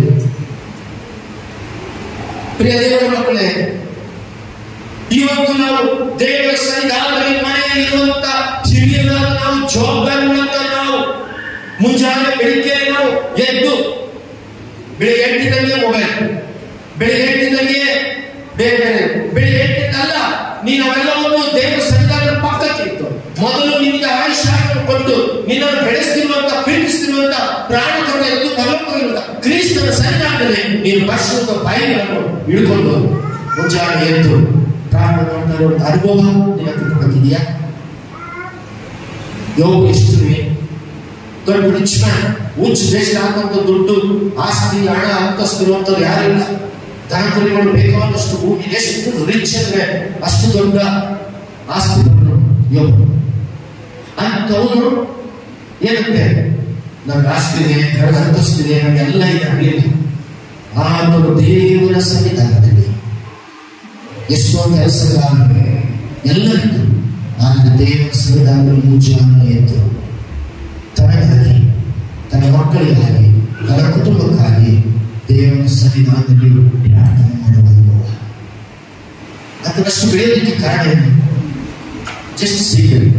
ಯೋಗ ಅಷ್ಟು ಆಸ್ತಿಕರಾಗಲಿಕ್ಕೆ, ಅಷ್ಟು ಉನ್ನತ ಸ್ಥಿತಿಗಳ ಕಾರಣ ಏನಿಲ್ಲ ಪ್ರಾರ್ಥನೆ. ದೇವರಷ್ಟು ಆಶೀರ್ವಾದ ಯೋಗಕ್ಕೆ ಧರ್ಮ ಬೇಕಾದಷ್ಟು ಕೊಟ್ಟ ಪ್ರಾರ್ಥನೆ. ಮತ್ತೆ ಎಲ್ಲರನ್ನು ಕಳ್ಕೊಂಡ ಹಳ್ಳಿಯಿಂದ ಏನ್ ಮಾಡ್ದ ಪ್ರಾರ್ಥನೆ. ಮತ್ತೆ ದೇವರು ಏನ್ ಮಾಡ್ದ? ಯೋಗವನ್ನು ಪರೀಕ್ಷಿಸ್ತಾ, ಜಯವಂತ, ದೇವರ ಸಂಗಡ ಪ್ರಾರ್ಥಿಸ್ತಾ, ದೇವರಿಗಾಗಿ ಬೇಡ್ಕೊಂಡ. ದೇವರನ್ನು ಯಾವತ್ತೂ ಸಣ್ಣ ಬಳಕೊಂಡಲ್ಲ, ಯಾವತ್ತೂ ದೇವರಿಗೆ ವಿರುದ್ಧವಾಗಿ ಮಾತನಾಡಿದ್ರು. ಸ್ನೇಹಿತರು ಮಾತಾಡಿದ್ರು ದೇವರಿಗೆ ವಿರುದ್ಧವಾಗಿ, ಆತನ ಹೆಂಡತಿ ಮಾತಾಡ, ಅನೇಕ ದೇವರಿಗೆ ವಿರೋಧ ಮಾತಾಡಿದ್ರು. ಆದ್ರೆ ಯೋಗ ಮಾತಾಡ ಇನ್ನೂ ಟೇಸ್ಟ್ ದೇವರಿಗೆ ಯೇಸು ಕ್ರಿಸ್ತನು ಎಂತ ರುಚಿಯ ನಂಬಿದಸ್ತ ದೇವರು ಯೋಗ ಕೊಟ್ಟರು. ಆ ದೇವರಿಗೆ ಕೈ ಬಿಡಲ್ಲ, ಆ ದೇವರನ್ನು ಯಾವತ್ತು ಕೈ ಬಿಡಲು ಆಶೀರ್ವಾದ ಮಾಡ್ಕೊಂತೀವಿ. ಯೋಗವನ್ನು ಪ್ರಾರ್ಥನೆ ಮಾಡಿಲ್ಲ. ಹೊರಗಿನ ಎಲ್ಲ ಬದುಕಿರುವಂತ ಜನರ ಮುಂದೆ ದೇವರಿಗೆ ಮಾಡ 2ರಷ್ಟು ದೇವರು ಆಶೀರ್ವಾದ ಮಾಡ್ತಾರೆ. ಬೇಡ ನಿಮ್ಗೆ ಆಶೀರ್ವಾದ ಬೇಡ, ಬೇಕು. ನಿಮ್ಗೆಲ್ಲರಿಗೂ ಆಶೀರ್ವಾದ ಬೇಕು. ಈ ಆಶೀರ್ವಾದ ಬೇಕು ಅಂದ್ರೆ ಎಷ್ಟು ಸಮಯ ದೇವರ ಸನ್ನಿಧಾನದಲ್ಲಿ ಯೋಗವಾಗಿ ಪ್ರಾರ್ಥನೆ ಮಾಡ್ತಾ ಇದ್ದೀವಿ ನೋಡಿ. ಏಕಾಂತವಾಗಿ ಪ್ರಾರ್ಥನೆ ಮಾಡಿದ ಇಸಾಕನು ಆದಿಕಾಂಡ 24ನೇ ಅಧ್ಯಾಯ 63ನೇ ವಚನ. ಏಕಾಂತವಾಗಿ ಪ್ರಾರ್ಥನೆ ಮಾಡಿದಂತ ಇಸಾಕನು ತನ್ನ ವೈಯಕ್ತಿಕ ಜೀವಿತದಲ್ಲಿ ಆತನು ಎಷ್ಟು ಪ್ರಾರ್ಥನೆ ಮಾಡಿದನೋ ಅಷ್ಟೇ ದೇವರು ಇಸಾಕನ ಆಶೀರ್ವಾದ. 63ರಲ್ಲಿ ನಾನು 63 ಅವನು ಸಂಜೆ ವೇಳೆಯಲ್ಲಿ ಇಸಾಕನು ಸಂಜೆಯ ವೇಳೆಯಲ್ಲಿ ಧ್ಯಾನ ಮಾಡೋದಕ್ಕೋಸ್ಕರ ಏನ್ ಅನುಭವ ಇದೆ ಇಸಾಕ ಅಂತಂದ್ರೆ ಸಾಯಂಕಾಲ ಮತ್ತು ಅದರ ಟೈಮ್ ಇತ್ತು. ಸಂಜೆ ವೇಳೆಯಲ್ಲಿ ಸಮಯ ಮಾಡಿಕೊಂಡ. ಯಾಕೆ ಗೊತ್ತಾ? ಆತನು ದೇವರ ಸನ್ನಿಧಾನದಲ್ಲಿ ಧ್ಯಾನ ಮಾಡ್ಬೇಕು. ಅಫ್ಕೋರ್ಸ್ ಕೆಲವರಿಗೆ ನೈಟ್ ಇರ್ತೇನೆ ಮಾಡಕ್ಕಾಗಲ್ಲ, ಬೇರೆ ಸಮಯ ಇರುತ್ತೆ. ಕೆಲವರಿಗೆಲ್ಲ ಬೆಳಿಗ್ಗೆ ಸಾಯಂಕಾಲ, ಬೇರೆ ನೈಟ್ ಸಮಯ ಇರುತ್ತೆ. ಆ ಇಸಾಕನಿಗೆ ಎಷ್ಟೇ ಜಮೀನ್ದಾರ ಎಷ್ಟೇ ಬಿಸಿ ಇದ್ರು ಸಾಯಂಕಾಲದಂತೂ ದೇವರನ್ನು ಧ್ಯಾನ ಮಾಡ್ತಾರೆ. ಸಾಯಂಕಾಲ ಟೈಮ್ ಇತ್ತು. ಇದೇನ್ ಮಾಡ ದೇವರನ್ನು ಧ್ಯಾನ ಮಾಡುವುದಕ್ಕೆ ಸಂಜೆ ವೇಳೆಯಲ್ಲಿ ಧ್ಯಾನ ಮಾಡೋದಕ್ಕೋಸ್ಕರ ಅಡವಿಗೆ ಹೋಗಿ ಎಲ್ಲಿ ಹೋಗ್ತಿದ್ದ ಪ್ರಾರ್ಥನೆ ಮಾಡಕ್ಕೆ ಧ್ಯಾನ ಅಡವಿಗೆ ವಾಕ್ಯವನ್ನು ಧ್ಯಾನ ದೇವರ ಸನ್ನಿಧಾನದಲ್ಲಿ ಪ್ರಾರ್ಥನೆ ಮಾಡಿ ದೇವರನ್ನು ಧ್ಯಾನಿಸ್ತಾ ಇದ್ದ, ಕೊಂಡಾಡ್ತಿದ್ದ, ಸ್ತುತಿ ಮಾಡ್ತಿದ್ದ. ಅದಕ್ಕೆ ಇಸಾಕನಿಗೆ ಒಳ್ಳೆ ಹೆಂಡತಿ ಸಿಗುತ್ತೆ.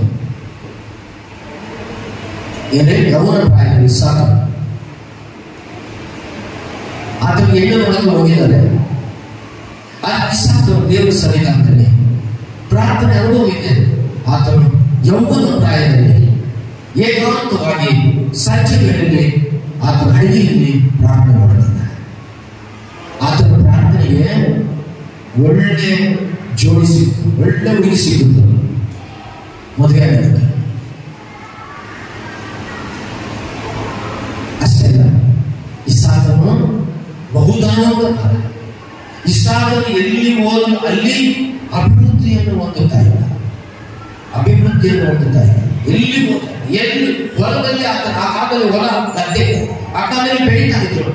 ಅಲ್ಲಿ ಹೋಗಿ ಆತನು ಬೆಳೆ ಹಾಕಿದ್ರೆ ಆ ಬೆಳೆ 100ಕ್ಕೆ 100ರಷ್ಟು ಅಷ್ಟು ಬೆಳೆ 100 ಟೈಮ್ಸ್ ಅಷ್ಟು ಚೆನ್ನಾಗಿ ಬೆಳೆ ಬಂತು. ದೊಡ್ಡ ಶ್ರೀಮಂತರು. ಯಾರು ಇದೆಲ್ಲ ಮಾಡಿದ್ರು? ಯಾರು?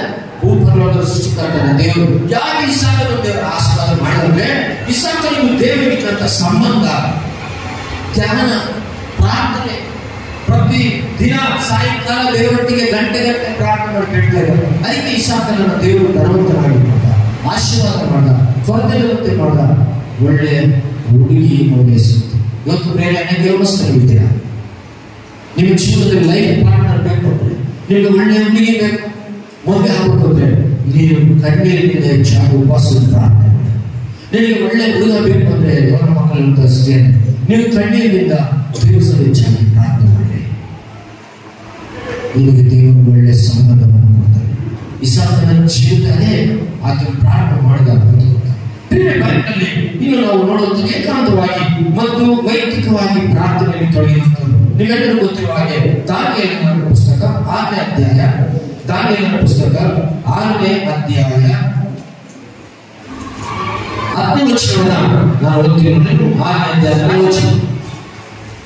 ಶಾಸನಕ್ಕೆ ರುಜುವಾದದ್ದು ದಾನಿಯೇಲನಿಗೆ ತಿಳಿದಾಗ ಅವನು ತನ್ನ ಮನೆಗೆ ಹೋಗಿ ಯೆರೂಸಲೇಮಿನ ಕಡೆಗೆ ಕದವಿಲ್ಲದ ಕಿಟಕಿಗಳನ್ನು ತನ್ನ ಮನೆಯ ಕೋಣೆಯಲ್ಲಿ ಯಥಾ ಪ್ರಕಾರ ದಿನಕ್ಕೆ 3 ಆವೃತ್ತಿ ಮೊಣಕಾಲಲ್ಲಿ ತನ್ನ ದೇವರಿಗೆ ಪ್ರಾರ್ಥನೆ ಮಾಡಿ ಸ್ತೋತ್ರ ಸಲ್ಲಿಸಿದರು. ಎಂಥ ಪರೀಕ್ಷೆ! ದಾನಿಯೇಲನಿಗೆ ಪ್ರಾರ್ಥನೆ ಮಾಡಬಾರ್ದು, ಯೇಸುವನ್ನು ಆರಾಧಿಸಬೇಕೆಂದು ಆಜ್ಞೆ ಬಂತು, ಬಿಟ್ಟಿಲ್ಲ. ಈ ಲೋಕ ರಕ್ಷಕನಾದಂತ ಕರ್ತನಾದ ಯೇಸು ಸಕಲ ಜನಗಳ ಪಾಪ ನಿವಾರಣೆ ಮಾಡಿದಂತ ದೇವರು, ಸರ್ವ ಲೋಕ, ಭೂಮಿ, ಸೂರ್ಯ, ಚಂದ್ರ, ನಕ್ಷತ್ರಗಳು, ಬೆಟ್ಟ ಗುಡ್ಡಗಳನ್ನು ಮಾಡಿದಂತ ಆ ಭಗವಂತನು, ಆ ದೇವರೇ ನನ್ನ ದೇವರಿಗೆ ಉದಾಹರಣೆ ತೀರ್ಮಾನ ಮಾಡ್ತಾರೆ. ನಾನು ಸತ್ತರೆ ಪರವಾಗಿಲ್ಲ, ಆದ್ರೆ ನಾನು ಕರ್ತನ ಯೆಹೋವ ದೇವರಿಗೆ ಪ್ರಾರ್ಥನೆ ಮಾಡೋದಕ್ಕೆ ನಾನು ಬಿಡಲ್ಲ. ಯಾಕಂತ ನಾನು ಏಕಾಂತವಾಗಿ ಪ್ರತಿದಿನ ಕಿಟಕಿ ಇಲ್ಲದ ಮನೆ ಅಂದ್ರೆ ಅರ್ಥ ಮಾಡ್ಕೊಂಡ್ರೆ ಅವರು ಬಡವರೇ. ಆ ಮನೆಯನ್ನು ಶ್ರೀಮಂತರ ಮನೆ ಅಂತ, ಆ ಮನೆಯಲ್ಲಿ ಕಿಟಕಿ ಇಲ್ಲದ ಮನೆಯಲ್ಲಿ ಏನ್ ಮಾಡ್ತಿರ್ತಾರೆ, ಅಲ್ಲಿ ಪ್ರತಿದಿನ ಏನ್ ಮಾಡ್ತಾರೆ, ದಾನಿಯೇಲನು ದಿನಕ್ಕೆ 3 ಸಾರಿ. ನಾವು ಒಂದು ಟೈಮ್ ಮಾಡ್ತೀವಿ, ನಾವು ಒಂದ್ಸಾರಿ ನಾನು ಕೈಯಲ್ಲಿ ಹೋದ್ರೆ ಪಾಪ ತುಂಬಾ ಬೇಜಾರಾಗ್ತದೆ. ಕೆಲವು ಇದ್ದೀರ ಮಾಡ್ತೀವಿ, ಕೆಲವು ಹೇಳ್ತಾರೆ ನನಗೆ, ನಾನು ನೋಡ್ತಾ ಇರ್ತೇನೆ. ನೋಡಿ, ದಿನಕ್ಕೆ 1 ಸಾರಿ ಆದರೂ, ಒಂದು ಅರ್ಧ ಗಂಟೆ ಆದರೂ ಒಂದು ದೇವರ ಸನ್ನಿಧಾನದಲ್ಲಿ ಮತ್ತು ವೈಯಕ್ತಿಕವಾಗಿ ಏಕಾಂತವಾಗಿ ನಾವು ಪ್ರಾರ್ಥನೆ ಮಾಡ್ತಾ ಇದ್ದೀವ? ಬೇಡ ದೇವರ ಹತ್ರ ನಮ್ಮ ಸಮಸ್ಯೆಯನ್ನು ಹೇಳ್ಕೊಳ್ತಾ ಇದ್ದೀವ? ಖಂಡಿತ ದೇವರು ನಮ್ಗೆ ಆಶೀರ್ವಾದ ಮಾಡ್ತಾರೆ. ದಾನಿಯೇಲನ ಜೀವಿತದಲ್ಲಿ ಅದನ್ನು ಮಾಡಕ್ಕೆ ಎದುರಿಲ್ಲ. ನೀವು ದೇವರಲ್ಲ, ನೀವು ದೇವರ ಹತ್ರ ಪ್ರಾರ್ಥನೆ ಮಾಡಬಾರ್ದು ಅಂತ ದಾನಿಯೇಲನಿಗೆ ಮಾಡ್ದ. ಸರ್ವ ಲೋಕದ ಸೃಷ್ಟಿಕರ್ತ ನನ್ನ ದೇವರೇ ದೇವರು. ನೀನು ಮಾಡೋದಾದ್ರೆ ನಿನ್ನನ್ನು ತಗೊಂಡು ನಾವೆಲ್ಲ ಆಗ್ತೀವಿ, ಸಿಂಹದ ಗವಿಯಲ್ಲಿ ಆಗ್ತೀವಿ. ನೀವು ನಮ್ಮ ದೇವರನ್ನು ನೀನು ಪ್ರಾರ್ಥನೆ ಮಾಡ್ತಿಲ್ಲ, ಹಾಗಾಗಿ ನಿನ್ನನ್ನು ಗೌರವಿಸಿದ್ರೆ ನಿನ್ನನ್ನು ನಾವು ಸಿಂಹದ ಬಾಯಿ ಒಪ್ಪಿಸ್ತೀವಿ ಅವರು. ದಾನಿಯೇಲನು ಹೇಳ್ದ, ನಾನು ನಂಬಿರುವಂತ ನನ್ನ ಒಬ್ಬನೇ ದೇವರು, ಲೋಕದ ರಕ್ಷಕರು, ಸೃಷ್ಟಿಕರ್ತನ ಯೆಹೋವ ದೇವರನ್ನೇ ನಾನು ಪ್ರಾರ್ಥಿಸ್ತೇನೆ. ನಾನು ಸಿಂಹದ ಬಾಯಿ ಹೋಗಿ ನನ್ನ ಶತ್ರು ಪರವಾಗಿಲ್ಲ, ನನ್ನ ದೇವರೇ ಈ ಲೋಕದ ರಕ್ಷಕರು. ಏನಾಯ್ತು? ಯಥಾ ಪ್ರಕಾರ ಪ್ರಾರ್ಥನೆ ಮಾಡಿದ.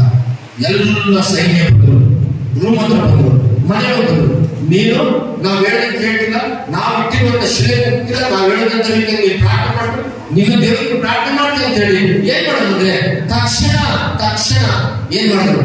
ದಾನಿಯೇಲನು ಎಳ್ಕೊಂಡು ಹೋದ ಸೈನ್ಯ ಕರ್ಕೊಂಡೋಗಿ ಅವನಿಗೋಸ್ಕರ ಹೇಳಿದ ದೊಡ್ಡ ಸಿಂಹ ಇಟ್ಟಿದ್ದಾರೆ, ದೊಡ್ಡ ಗುಹೆ ಇದೆ. ಆ ಸಿಂಹದ ಗುಹೆಯೊಳಗೆ ಏನ್ ಮಾಡಿದ್ರು? ದಾನಿಗಳನ್ನು. ಆ ರೀತಿ ಸಿಂಹದ ಗುಹೆ ಇದೆ. ಆ ಸಿಂಹದ ಗುಹೆಯೊಳಗೆ ದಾನಿಗಳನ್ನು ಹೋಗ್ತಿದ್ರು. ದಾನಿಯನ್ನು ಒಳಗೆ ಹೋಗ್ತಿದ್ದಾರೆ. ಆತನ ಎದುರಿಗೆ ಯಾಕೆಂದ್ರೆ ದಾನಿಯಲ್ಲಿ ಗೊತ್ತು, ನಾನು ನಂಬಿರುವಂತ ದೇವರು ಈ ಲೋಕದ ಹಾಲೆಲೂಯಾ, ಈ ಲೋಕದ ರಕ್ಷಕ, ಸೃಷ್ಟಿಯಾದ ಕೂತನು, ಸೂರ್ಯ ಚಂದ್ರಗಳನ್ನು ಸೃಷ್ಟಿಸಿದ ಆತನು, ಈ ಲೋಕದ ಮನುಷ್ಯರನ್ನು ಮಾಡಿದ ಆತನು, ಮನುಷ್ಯನಿಂದ ಸ್ತ್ರೀಯನ್ನು ಮಾಡಿದ ಆತನು, ನೀರು ಬೆಟ್ಟ ಗುಡ್ಡ ಸಮಸ್ತವನ್ನು ಉಂಟು ಮಾಡಿದ ಆತನು, ನಾನು ನಂಬಿರುವಂತ ನನ್ನ ದೇವರು ಸಿಂಹಗಳನ್ನು ಮಾಡಿದ ಆತ ನನ್ನ ದೇವರೇ, ಆತನ ಬಾಯಿಯನ್ನು ಮುಚ್ಚಿಸುವುದು ನನಗೆ ಹೇಳುವುದಾಗಿ ಸಿಂಹದ ಕವಿಗಳಿರುವಾಗ ಆ ಸಿಂಹವು ದಾನಿಯೇಲನನ್ನು ಮುಟ್ಟಲಿಲ್ಲ. ಹಾಲೆಲೂಯಾ, ದಾನಿಯೇಲನ ಬಳಿ ಬರಲೇ ಇಲ್ಲ. ದಾನಿಯೇಲನನ್ನು ಕಚ್ಚೋದಕ್ಕೆ ಸಾಯಿಸಲಿಕ್ಕೆ ಹೋಗಲಿಲ್ಲ. ಯಾಕೆ ಗೊತ್ತಾ? ತಾನು ಮುಂಗಾರು ಪ್ರತಿದಿನ ಏಕಾಂತವಾಗಿ ಮನೆಯೊಳಗೆ ಪ್ರಾರ್ಥನೆ ಮಾಡುವುದರಿಂದ, ಆ ಶಕ್ತಿ ಅವರಲ್ಲಿರುವುದರಿಂದ ಆ ಸಿಂಹವು ಏನ್ ಮಾಡ್ತದೆ? ಆ ಸಿಂಹವು ದಾನಿಯೇಲನ ಮಧ್ಯದಲ್ಲಿ ತನ್ನ ದೂತನು ಬಂದು ಸಿಂಹದ ಬಾಯಿಯನ್ನು ದೇವರು ಮುಚ್ಚಿಸಿದ. ಜಲಚಾಪದ ದೇವರು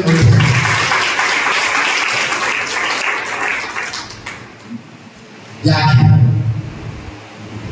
ಎಲ್ಲರೂ ಸುದ್ದಿಗಳಿಂದ ಅಯ್ಯೋ ನನಗೆ ಸಿಂಹದಿಂದದಂತೆ ನಾನು ಒಬ್ಬನೇ ಆಗ್ಬಿಟ್ಟಿದ್ದೀನಿ, ನನಗೆ ಯಾರಿಲ್ಲ, ಅವರೆಲ್ಲ ಒಂದಾಗ್ಬಿಟ್ಟಿದ್ದಾರೆ, 1000 ಜನ ಇದ್ದಾರೆ, ಬಾ ಸಿಂಹಗಳು ಎಲ್ಲ ಸೈನ್ಯ ಬರಲಿ, ನಾನು ಸಿಂಹದ ಆಗ್ತಾರೆ, ನಾನು ಸತ್ತೋಗ್ತೀನಿ ಅಂತ ಹೇಳಿಲ್ಲ. ನಾನು ಯಾರು ಕೇಳ್ಕೊಂಡ?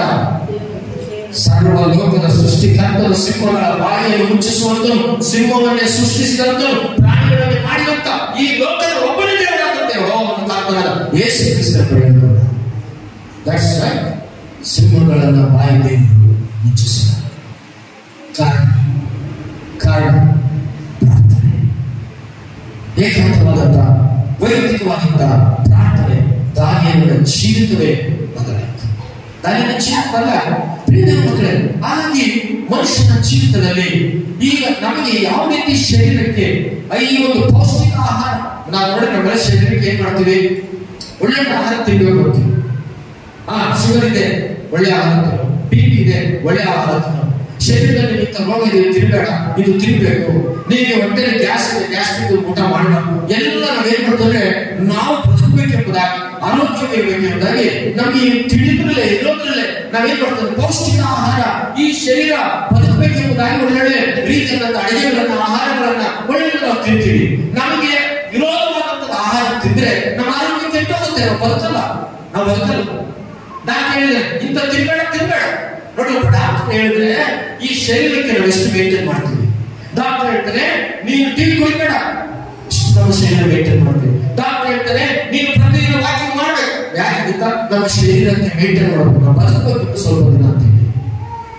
ಬೈಬಲ್ ಹೇಳುತ್ತೆ, ಯೆಶಾಯ ಹೇಳ್ತಾನೆ, ಯೆಶಾಯನೇ ಕಲಿಸಿದ್ದಾರೆ, ಯೆಶಾಯನೇ ಮಾಡಿದ್ದಾರೆ. ನೀನು ನಿನ್ನ ಶರೀರಕ್ಕೆ ಪೌಷ್ಟಿಕ ಆಹಾರಕ್ಕೆ ಎಷ್ಟು ಖರ್ಚು ಮಾಡ್ತೀಯೋ, ಎಷ್ಟು ತಿಂತೀಯೋ, ನಿನ್ನ ಆತ್ಮಿಕ ಅಭಿವೃದ್ಧಿಗೋಸ್ಕರ, ನಿನ್ನ ಆರೋಗ್ಯಕ್ಕೋಸ್ಕರ, ನಿನ್ನ ಆರ್ಥಿಕ ವಿಷಯಕ್ಕೋಸ್ಕರ, ನಿನ್ನ ಕುಟುಂಬಕ್ಕೋಸ್ಕರ, ನಿನ್ನ ಬೆಳೆಗೋಸ್ಕರ, ನಿನ್ನ ಕೊರತೆಗಳ ನೀಗೋಸ್ಕರ, ನೀನಿರುವ ಕೆಮ್ಮ ಬಿಟ್ಟೋಗೋದಕ್ಕೋಸ್ಕರ, ನೀನಿರುವ ಸೈತಾನ ಬಿಟ್ಟೋದಕ್ಕೋಸ್ಕರ, ನಿನ್ನ ಮನೆಯ ಸಮಸ್ಯೆಗಳು ಬಿಟ್ಟೋದಕ್ಕೋಸ್ಕರ, ನಿನ್ನ ಆತ್ಮಿಕ ಜೀವಿತದಲ್ಲಿ ನಿನಗೆ ಪ್ರಾರ್ಥನೆ ಇರಬೇಕು. ದೇವರಿಗೆ ಸ್ತೋತ್ರ ಮಾಡೋಣ. ಹಲ್ಲೆಲೂಯಾ. ಈ ಪ್ರಾರ್ಥನಾ ಜೀವಿತ ಇದ್ದಾಗ ಏನಾಗುತ್ತೆ? ಆತ್ಮಿಕ ಅಭಿವೃದ್ಧಿ. ನೀನು ಒಳ್ಳೆ ನೀರನ್ನು ಆಗ್ಬೇಕಂದ್ರೆ, ನೀನು ದೇವರ ಆಶೀರ್ವಾದಕ್ಕೆ ಪ್ರಾರ್ಥನೆ ಆಗ್ಬೇಕಾದ್ರೆ ಏಕಾಂತವಾಗಿ ದೇವರ ಸನ್ನಿಧಾನದಲ್ಲಿ ಪ್ರಾರ್ಥನೆ. ಇವತ್ತು ಟೈಮ್ ಇರಲ್ಲ, ಪ್ರಾರ್ಥನೆ ಟೈಮ್ ಇಲ್ಲ. ಮೇಲ್ಮನೆಯಲ್ಲೇ ಯೇಸು ದೇವರು ಯಾರು ಸಹ ದೇವರು ಬಲಹೀನರಾಗಿರೋದಕ್ಕೆ ಇಷ್ಟಪಡಲ್ಲ. ದೇವರು ಎಲ್ಲರನ್ನೂ ಸಹ ತಿಪ್ಪೆಗಳಿಗೆ ಎಬ್ಬಿಸಿ ಅಧಿಕಾರವನ್ನು ಕುಣಿಸುವುದಕ್ಕೆ ದೇವರು ನಿನ್ನನ್ನು ಆರಿಸಿಕೊಂಡನು. ಬಲಹೀನರಿಗೆ ಎಬ್ಬಿಸಿ ಬಲವಂತನಾಗಿ ಮಾಡುವುದಕ್ಕೆ ದೇವರು ನಿನ್ನನ್ನು ಆರಿಸಿಕೊಂಡನು. ಏನು ಇಲ್ಲದವರಿದ್ದಾಗ ಎಲ್ಲವನ್ನು ಕೊಡುವುದಕ್ಕಾಗಿ ದೇವರು ನಿನ್ನನ್ನು ಈ ಮೂಲಕದಲ್ಲಿ ಪ್ರತ್ಯೇಕಿಸಿ ಆರಿಸಿಕೊಂಡನು. ಆದ್ರೆ ನೀವು ಹೊಂದ್ಕೋಬೇಕಾದ್ರೆ ನೀನು ದೇವರೊಟ್ಟಿಗೆ ಎಷ್ಟು ಸಮಯ ಮೊಣಕಾಲು ಬಿಡ್ತಾ ಇದೆಯಾ? ಪ್ರಾರ್ಥನೆ ಮಾಡಿ. ನಿಮಗೆ ಗೊತ್ತಾ, ಬೈಬಲಲ್ಲಿ ಎಲೀಷಾ ಪ್ರವಕ್ತೆಗಳು ಇವ್ರು ಏನ್ ಮಾಡ್ತಿದ್ರು ಗೊತ್ತಾ? ಆ ದಿನಗಳಲ್ಲಿ ಕರ್ಮೇಲ್ ಪರ್ವತಕ್ಕೆ ಹೋಗ್ತಾ ಇದ್ರು ಪ್ರಾರ್ಥನೆ ಮಾಡೋದಕ್ಕೆ. ಕರ್ಮೇಲ್ ಪರ್ವತ ಇವತ್ತು ಆ ಅಚ್ಚು ಹಸಿರಾದಂತ ಪರ್ವತ. ಅಲ್ಲಿ 365 ದಿನ ಯಾವಾಗಲೂ ಹಸಿರಾಗಿರುವಂತ ಪರ್ವತ ಪರ್ವತವಿದೆ, ಕರ್ಮೆಲ್ ಪರ್ವತ. ಅಂತ ಪರ್ವತದಲ್ಲಿ ಯಾವಾಗಲೂ ಏನಂದ್ರೆ ಹಸಿರಾಗಿರುವಂತಹ ಪರ್ವತದಲ್ಲಿ ಈ ಜೀವನದಲ್ಲಿ ಆಧ್ಯಾತ್ಮಿಕವಾಗಿ ಬೆಳೆಯುವುದಕ್ಕೆ ಭಕ್ತಿಗಾಗಿ ಏನ್ ಮಾಡ್ತಾರೆ, ಎಲೀಷ ಕರ್ಮೇಲ್ ಎಂಬ ಪರ್ವತಕ್ಕೆ ಹೋಗ್ತಿದ್ರು. ಏನ್ ಮಾಡ್ತಿದ್ರೆ ಆ ಕರ್ಮೇಲ್ ಪರ್ವತದಲ್ಲಿ ಏನ್ ಮಾಡ್ತಿದ್ರು ಗೊತ್ತಾ, ಯಾರು ಇಲ್ಲದ ಜಾಗದಲ್ಲಿ, ಯಾರು ಇಲ್ಲದ ಸ್ಥಳದಲ್ಲಿ ಅವ್ರು ಏನ್ ಮಾಡಿದ್ರೆ ಆ ಭಗವಂತನ ದೇವರ ಹತ್ರ ಏಕಾಂತವಾಗಿ ವೈಯಕ್ತಿಕವಾಗಿ ಪ್ರಾರ್ಥನಾ ಶಕ್ತಿ ಹೊಂದ್ಕೊತಿದ್ರು. ಮನುಷ್ಯನಿಗೆ ಶಕ್ತಿ, ಆತ್ಮವಾದ ಶಕ್ತಿ ಹೊಂದ್ಕೊತಾ ಇದ್ರು ಅಂತ ಪ್ರವಕ್ತರು. ಬೈಬಲ್ ಬೇಕಾದ್ರೆ ನೋಡೋಣ. 2ನೇ ಅರಸನಾಗಿ 25 ಏನಿಲ್ಲ ಓದೋಣ ಅಷ್ಟೇ ಆ ವಿಷಯದಲ್ಲಿ. 2ನೇ ಅರಸನಾಗಿ 25 2ನೇ ನಾವು ಗಮನಿಸ್ತಾ ಇದ್ದೇವೆ ನೋಡಿ. ಹೀಗೆ ಆಕೆಯು ಪ್ರಯಾಣ ಮಾಡಿ ಕರ್ಮೇಲ್ ಬೆಟ್ಟದ ಮೇಲಿನ ದೇವರ ಮನುಷ್ಯನ ಬಳಿಗೆ ಬಂದಳು. ಯಾರ ಮಗಳು ದೇವರ ಮನುಷ್ಯನ ಬಳಿಗೆ ಹೇಳ್ತೀರಾ? ಸುನಾಮಿಗಾರ ಬಂದು ತನಗಿರುವ ಕಷ್ಟಗಳು, ತನಗಿರುವ ಸಮಸ್ಯೆಗಳು, ತನ್ನ ಮನೆಯಲ್ಲಿ ಆದಂತಹ ಶೋಧನೆಗಳು, ಆಕೆ ಕಳೆದುಕೊಂಡಂತಹ ಎಲ್ಲವನ್ನು ಯಾರ ಬಳಿಗೆ ಬಂದರೆ ಕರ್ಮೇಲ್ ಪರ್ವತ ಆ ಬೆಟ್ಟದಲ್ಲಿ ದೇವರ ಮನುಷ್ಯನ ವಾಸವಾಗಿದ್ದಾರೆ. ಯಾಕೆಂದ್ರೆ ವಿಶಾಲವಾದ ಸ್ಥಳ, ಯಾವ ಗಲಾಟೆ ಇರುವಂತಹ ಸ್ಥಳ, ಸಮೃದ್ಧಿಯಾಗಿ ಸಮಾಧಾನ ಇರುವಂತಹ ಸ್ಥಳ. ಆ ಬೆಟ್ಟದಲ್ಲಿ ದೇವರೊಂದಿಗೆ ಪರಲೋಕ ಭೂಲೋಕವನ್ನು ಸೃಷ್ಟಿ ಮಾಡುವಂತ ತಂದೆಯಾದ ಕುಮಾರ ಪರಿಶುದ್ಧಾತ್ಮ ಯೇಸುವಿನೊಟ್ಟಿಗೆ ಆತನ ಪ್ರಾರ್ಥನೆ ಮಾಡುವುದಕ್ಕೆ, ಅದಕ್ಕೆ ಆ ಶಕ್ತಿ ನೋಡಿಕೊಂಡು ಸತ್ಯವನ್ನು ಮಗನನ್ನು ಬದಲಿಸಿದ ಪ್ರಾರ್ಥನೆ. ಕರ್ಮೇಲ್ ಬೆಟ್ಟದಲ್ಲಿ 1ನೇ ಅರಸು 15:19 ನೋಡಿ. ಹಾಗೆ 1ನೇ ಅರಸು 15:19 ನಾವು ಗಮನಿಸ್ತಾ ಇದ್ದೀವಿ ನೋಡಿ. ನೀನು ಈಗ ಎಲ್ಲಾ ಇಸ್ರಾಯೇಲರನ್ನು ಯೆಜ್ಬೇಲಿನಿಂದ ಪೋಷಣೆ ಹೊಂದುವ ಬಾಳ 150 ಮಂದಿ ಪ್ರವಾದಿಗಳನ್ನು, ಅಶೇರ ದೇವತೆಯ 400 ಮಂದಿ ಪ್ರವಾದಿಗಳನ್ನು ಕರ್ಮೇಲ್ ಬೆಟ್ಟಕ್ಕೆ ಕರೆಯಿಸು ಎಂದು ಹೇಳಿದನು. ಆಹಾಬನು ಇಸ್ರಾಯೇಲರು ಎಲ್ಲಾ ಪ್ರವಾದಿಗಳನ್ನು ಅಲ್ಲಿಗೆ ಕರೆಸಿದರು. ಕರ್ಮೇಲ್ ಬೆಟ್ಟ ಎಲೀಷನಿಗೆ ಒಂದು ಸ್ಪೆಷಲ್ ಪ್ಲೇಸ್. ಆ ಜಾಗ, ಆ ಮನೆಯಲ್ಲಿ ಅಲ್ಲಿ ಯಾವಾಗಲೂ ದೇವರ ಏಕ ಪ್ರಾರ್ಥನೆ ಮಾಡೋದು. ಯೆಜಬೇಲಳ ಗಂಡುತನವನ್ನ, ಯೆಜಬೇಲಳ ಹಿಂಸೆಯನ್ನ, ಯೆಜಬೇಲಳು ಕೊಡುವ ತೊಂದರೆಯನ್ನ ಇದನ್ನೇ ಮಾಡ್ತಿದ್ದ ಎದುರಿಸ್ತಾರೆ. ದೇವರು ಅದ್ಭುತವಾದಂತಹ ಸಂಸ್ಕೃತಿ. ಕರ್ಮೇಲ್ ಬೆಟ್ಟದಲ್ಲಿ ಅದೇ ಅರಸು 18ನೇ ಅಧ್ಯಾಯ 41-42 ವಚನವನ್ನು ನೋಡಿ. ಅದೇ 18-41 ಅನಂತರ ಅವನು ಆವಾಗ ನೀನು ಮೇಲೆ ಹೋಗಿ ಅನ್ನ ಪಾನಗಳನ್ನು ತೆಗೆದುಕೋ. ಎಲ್ಲ ಗಮನಿಸಬೇಕಿಲ್ಲ. ನೀನು ಮೇಲೆ ಹೋಗಿ ಅನ್ನಪಾನವನ್ನು ತೆಗೆದುಕೋ. ದೊಡ್ಡ ಮಳೆಯ ಶಬ್ದವು ಕೇಳಿಸಿಕೊಂಡ ಅಹಾಬನು ಅನ್ನಪಾನವನ್ನು ತೆಗೆದುಕೊಳ್ಳಲು ಹೋದಾಗ ಏಲಿಯನು ಕರ್ಮೇಲಿನ ತುದಿಗೆ ಹೋಗಿ ಅಲ್ಲಿ ನೆಲದ ಮೇಲೆ ಬಿದ್ದುಕೊಂಡು ಮೊಣಕಾಲಿನ ಮೇಲೆ ತಲೆ ಇಟ್ಟನು. ಏನ್ ಮಾಡ್ತಿದ್ದ ಅವನು? ತನ್ನ ಸೇವಕರಿಗೆ ಏನ್ ಮಾಡ್ತಿದ್ದ? ನಾವು ಪ್ರಾರ್ಥನೆಯನ್ನು ಮಾಡ್ತಾರೆ. ಕರ್ಮೇಲ್ ಬೆಟ್ಟದಲ್ಲಿ ಯಾವ ಬರ್ತವೋ, ಸಿಂಹ ಬರ್ತವೋ, ಹುಲಿ ಬರ್ತವೋ ಗೊತ್ತಿಲ್ಲ, ಅವುಗಳ ಬಗ್ಗೆ ಚಿಂತೆ ಮಾಡಿಲ್ಲ. ಏನ್ ಮಾಡ್ದ? ಮೊಣಕಾಲಲ್ಲಿ ಯಾರಿಲ್ಲದಂತ ಸ್ಥಳದಲ್ಲಿ, ಆ ಒಂದು ಭಯಂಕರ ಕರ್ಮೇಲ್ ಪರ್ವತದಲ್ಲಿ ಹಚ್ಚ ಹಸಿರುವಂತ ಜಾಗ, ಅದು ಪ್ರಾರ್ಥನೆಯ ಬೆಟ್ಟ ಆಗಿತ್ತು ಆತನಿಗೆ. ಅಯ್ಯೋ ಅಂತ ಏನು ದೇವರ ಸನ್ನಿಧಾನದಲ್ಲಿ ರಾತ್ರಿ ಪ್ರಾರ್ಥನೆ ಮಾಡಿ ಶಕ್ತಿ ಹೊಂದಿಕೊಂಡು ಈ ಲೋಕದಲ್ಲಿ ಅನೇಕ ವಿಷಯಗಳನ್ನು ಜಯಿಸಿದ, ಸತ್ವವನ್ನು ರೇಪಿಸಿದ, ಅನೇಕವಾದಂತಹ ಆಹಾರಗಳನ್ನು ಏನ್ ಮಾಡೋದು ಆತನು ಪ್ರಾರ್ಥನೆ ಮಾಡಿದಾಗ ಏನಾಯ್ತು ಗೊತ್ತಾ? 3.5 ವರ್ಷಗಳ ಕಾಲ ಮಳೆ ನಿಲ್ಲಬೇಕು, ಮಳೆ ನಿಂತೋಯ್ತು. ಎಂತ ಶಕ್ತಿ! ಮತ್ತೆ ಪ್ರಾರ್ಥನೆ ಮಾಡಿದಾಗ ಮಳೆ ಬರಬೇಕು ಅಂದಾಗ ಮಳೆ ಬಂತು. ಇದೆಲ್ಲ ಇವತ್ತು ಇದೆ. ಸತ್ಯವಾದಂತಹ ವಿಷಯಗಳು ಇವತ್ತು ಯಾರು ಮರ್ಚಕ್ಕಾಗೋದಿಲ್ಲ. ಇಂತಹ ಕಾರ್ಯಗಳು ಬೈಬಲಲ್ಲಿ ಅದ್ಭುತಗಳನ್ನು ನಾವು ನೋಡ್ತಾ ಇದ್ದೇವೆ. ಬೈಬಲನ್ನು ಗಮನಿಸ್ತಾ ಇದ್ದೇವೆ. ಹಾಗಾಗಿ ಮಾನವನ ಜೀವಿತದಲ್ಲಿ ಪ್ರಾರ್ಥನೆ ಬಹಳ ಶ್ರೇಷ್ಠವಾದದ್ದು. ಪ್ರಾರ್ಥನೆ ಶ್ರೇಷ್ಠವಾದ ನೋಡಿ. ಬೈಬಲ್ ಇನ್ನೊಂದು ಗಮನ ಮಾಡೋಣ. ಮೊದಲನೇ ಸಮಯ ಬೇಡ ನೋಡೋದು 1:11-20 ಮಾಡ್ತೇವೆ. ಅನ್ನ ಏನ್ ಮಾಡ್ತಾರೆ? ಆಕೆ ಮದುವೆ ಆಗಿ ಮಕ್ಕಳಿಲ್ಲ ಎಂಬುದಾಗಿ ಎಲ್ಲ ಜನರು ಆಕೆಯನ್ನು ಭಯಂಕರವಾಗಿ ಮಾತು ಹೇಳ್ತೀನಿ. ಅವಾಗ ಅನ್ನ ಏನ್ ಮಾಡಿದ್ರು? ಯಾವ ಡಾಕ್ಟರ್ಗೂ ಪ್ರಯೋಜನ ಆಗಲಿಲ್ಲ. ಯಾಕೆ ಪ್ರಯೋಜನ? ಸೃಷ್ಟಿ ಮಾಡಿದ ದೇವರು, ಮಣ್ಣಿನಿಂದ ಮನುಷ್ಯರನ್ನು ಮಾಡಿದ ದೇವರು, ಜೀವವಾಯುವನ್ನು ಹೊಂದಿದ ದೇವರು, ಭೂ ಪರಲೋಕ ಉಂಟು ಮಾಡಿದ ದೇವರು, ಆ ದೇವರ ಬಳಿಯಲ್ಲಿ, ಆ ಹೋಮನ ಬಳಿಯಲ್ಲಿ, ಆ ಚರ್ಚೆಗೆ ಹೋಗಿ ನಾನು ಕಣ್ಣೀರಿಟ್ಟು ಪ್ರಾರ್ಥನೆ ಮಾಡ್ತೀನಿ. ನನ್ನ ದೇವರು ಕೊಡ್ತಾರೆ. ನನ್ನ ಹಂಗೆ ಒಂದು ಎಲ್ಲಿಗೋದು? ದೇವರ ಆಲಯಕ್ಕೆ ಹೋಗು. ಅಯ್ಯೋ ನಾನು ಅವಮಾನ ಆಗ್ತಿದೆ ಬರ್ರಿ ಅಂತ 10 ಜನ ಕರ್ಕೊಂಡು ಹೋಗಿಲ್ಲ. ಆಕೆ ಜೊತೆಯಲ್ಲಿ ದೇವರಿದ್ದ.